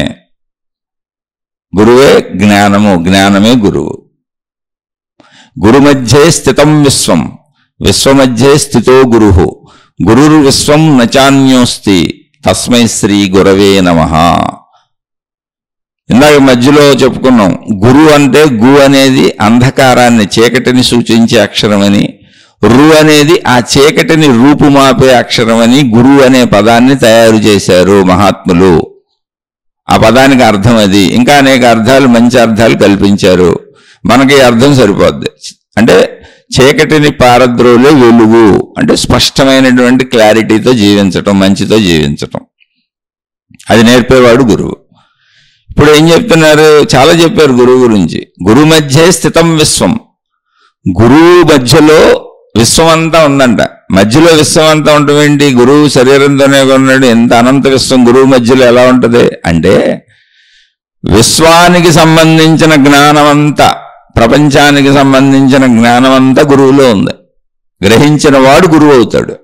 నువ్వు ఎలా బతకాలో చెబుతాడు స్టార్టింగ్ నుంచి. మంచిగా బతుకు, తప్పులు చేయకు, చెడు చేయకు, ఇతరులను బాధ పెట్టుకో, కష్టపెట్టుకో, అలా మంచి చెబుతూ సృష్టి శక్తిని, విశ్వశక్తిని, నీలో ఉన్న ప్రాణశక్తిని నీకు పరిచయం చేస్తూ మొత్తంగా నిన్ను అనంత ఆత్మశక్తికి తీసుకెళ్తాడు. విశ్వానికి, విశ్వశక్తికి తీసుకెళ్తాడు. కనుక గురు మధ్యే స్థితం విశ్వం. జ్ఞాన రూపంలో గురువులో విశ్వం ఉంది. విశ్వ మధ్యే స్థితో గురువు. విశ్వ మధ్యలో అంటే విశ్వంలో గురువు స్థితుడై ఉన్నాడు. గురువు ఎక్కడ ఉన్నాడు? ఇప్పుడు మనం ఎక్కడున్నాం? విశ్వంలోనే ఉన్నాం. అలాగే శరీరం ధరించిన గురువు ఎక్కడ ఉంటాడు? విశ్వంలోనే ఉంటాడు. విశ్వంలో కూర్చొని విశ్వానికి సంబంధించిన జ్ఞానాన్ని తనలో పెట్టుకొని ఆ జ్ఞానబోధ చేస్తున్నాడు. గురుర్ విశ్వం నచాన్యోస్తి. ఆ జ్ఞానం ఏదైతే చెబుతున్నాడో ఆ జ్ఞానం చెప్పేటువంటి గురువు అంటే ఆ జ్ఞానమే విశ్వము, ఆ గురువే విశ్వము, విశ్వమే గురువు. అంటే ఇక్కడ మనిషి కాదు, జ్ఞానము. ఆ జ్ఞానం చెప్పే మనిషిని గౌరవించాలి. మరి జ్ఞానం శబ్దం ద్వారానే వస్తుంది, ఓ గురువు ద్వారానే వస్తుంది, లేదా గ్రంథం ద్వారా కూడా రావచ్చు. మీరు గ్రంథాన్ని పెట్టుకోవచ్చు, మీరు గ్రంథాన్ని కూడా పెట్టుకోవచ్చు. ఇప్పుడు సిక్కులు ఉన్నారు, గ్రంథ సాహెబ్ అనే మా గురునానక్ మహనీయుడు చెప్పినటువంటి ఆ వాక్కులను గ్రంథంగా పెట్టుకొని గ్రంథ సాహిబ్యం దాన్నే పూజిస్తారు. అలాగే అందరూ మీరు చూడండి, ఇప్పుడు ముస్లిమ్స్ ఖురాన్ని పూజిస్తారు, పవిత్ర గ్రంథంగా తీసుకుంటారు. క్రిస్టియన్స్ బైబిల్ని పవిత్ర గ్రంథంగా తీసుకుంటారు, పరిశుద్ధ గ్రంథం అని పిలుస్తారు. అలాగే హిందువులు అనేక గ్రంథాలు ఉన్నాయి, భగవద్గీత, అనేక రకాల గ్రంథాలు ఉన్నాయి. భగవద్గీతని ప్రామాణికంగా బాగా తీసుకుంటారు. కాబట్టి గ్రంథం కూడా గురువే, నీకు ఇక్కడ గ్రంథం కూడా దేవుడే. ఆ గ్రంథంలో ఏముంది? జ్ఞానం ఉంది. ఆ జ్ఞానం మనిషిలో ఉన్నా, జ్ఞానం గ్రంథంలో ఉన్నా. గురుర్ విశ్వం నచాన్యోస్తి, గురువే విశ్వము, విశ్వమే గురువు. అంటే నువ్వు ఆరాధించే గురువు కాదు, దాన్ని మహిమల మాయలుగా అలా తీసేసుకొని ఆ పద్యాలు చెప్పేసుకుంటున్నారు, ఆ శ్లోకాలు చెప్పేసుకుంటున్నారు. కాదు, జ్ఞానము, ఆ విశ్వజ్ఞానము గురువు వేరువేరు కాదు. విశ్వమే గురువు, గురువే విశ్వం, అది వేరువేరు కాదు. అంటే జ్ఞానం వేరువేరు కాదు, జ్ఞానం ఒకటే, రెండు ఒకటే. అదే అనంత ఆత్మశక్తి. నచాన్యోస్తే, అన్యమేమీ లేదు ఇక్కడ. అనంత ఆత్మశక్తికి ఆ జ్ఞానానికి భిన్నంగా ఇంకేం లేదు ఇక్కడ, ఉన్నది అదే. అటువంటి గురుదేవులకు నమస్కరించుతున్నాను అంటే నచాన్యోస్తి అంటే ఏకమైనటువంటి అనంత ఆత్మశక్తిని. గురుర్ విశ్వం విశ్వం, గురు మధ్యే స్థితం విశ్వం, విశ్వమధ్యే స్థితో గురుహు. గురుర్ విశ్వం నచాన్యోస్తి, గురువే విశ్వం, విశ్వమే గురువు, అన్యథా ఇంకేమీ లేదు, ఉన్నది ఒకటే మొత్తం, అదే జ్ఞానము. ఆ ఏకత్వ తత్వాన్ని నాకు అర్థం చేయించినటువంటి, అనేకత్వ భిన్నత్వ భావాన్ని పోగొట్టినటువంటి గురుదేవులకు నమస్కరించుచున్నాను అన్నాడు. ఇప్పుడు ఈ శ్లోకాలన్నీ ఒక మనిషిని గురువుగా పెట్టుకొని ఆ గురువుని దేవుణ్ణి చేసేసి, ఆ దేవుడు బ్రహ్మ విష్ణు మహేశ్వరుల కంటే ఎక్కువ అని చెప్పేసి, దేవుళ్ళందరికంటే ఎక్కువ అని చెప్పేసి ఆ మనిషి పూజలు అందుకుంటున్నాడు, మీరు పూజిస్తున్నారు. జ్ఞానం పుట్టుకోపోతే ఏమైంది? ఇప్పుడు అందులో పూజింపబడేది జ్ఞానం. డాక్టర్ని గౌరవించడానికి కారణం, డాక్టర్లో నయం చేయగలిగినటువంటి అనారోగ్యాన్ని, వ్యాధిని నయం చేయగలిగినటువంటి డాక్టర్లో ఉన్న జ్ఞానశక్తి. ఇంజనీర్గా ఇంజనీర్ని గౌరవిస్తుంది, ఇంజనీర్లో ఇంజనీరింగ్కి సంబంధించి కట్టడాలు కట్టగలిగినటువంటి ఇంజనీరింగ్ శక్తి, జ్ఞాన విద్య, జ్ఞానశక్తి. అలాగే గురువులో జ్ఞానశక్తి, విశ్వశక్తి, ఆ విశ్వ జ్ఞానాన్ని అందించగలిగినటువంటి ఆ జ్ఞానశక్తి గౌరవింపదగింది, పూజింపదగింది. అదే అనంత ఏకశక్తిగా, ఆత్మశక్తిగా చిరస్థాయిగా నిలిచిపోద్ది. నిన్ను అందులో పడేస్తాడు గురువు తీసుకెళ్ళి. అదే ఆత్మజ్ఞాన చదువు, ఆధ్యాత్మిక చదువు. అదే మనం రోజు మాట్లాడుకుంటున్నాం. అటు గురువు అవసరమే, గురువు ఎవరో కాదు, జ్ఞానమే. ఆలోచించి చూడండి, అర్థం కాకపోతే మళ్ళీ ప్రశ్నించండి, మళ్ళీ మాట్లాడుకునే ప్రయత్నం చేద్దాం. శుభమస్తు. మీకు, మీ కుటుంబ సభ్యులకు మేలు చేకూరుగాక. మరొక కొత్త శీర్షికతో కలుసుకుందాం.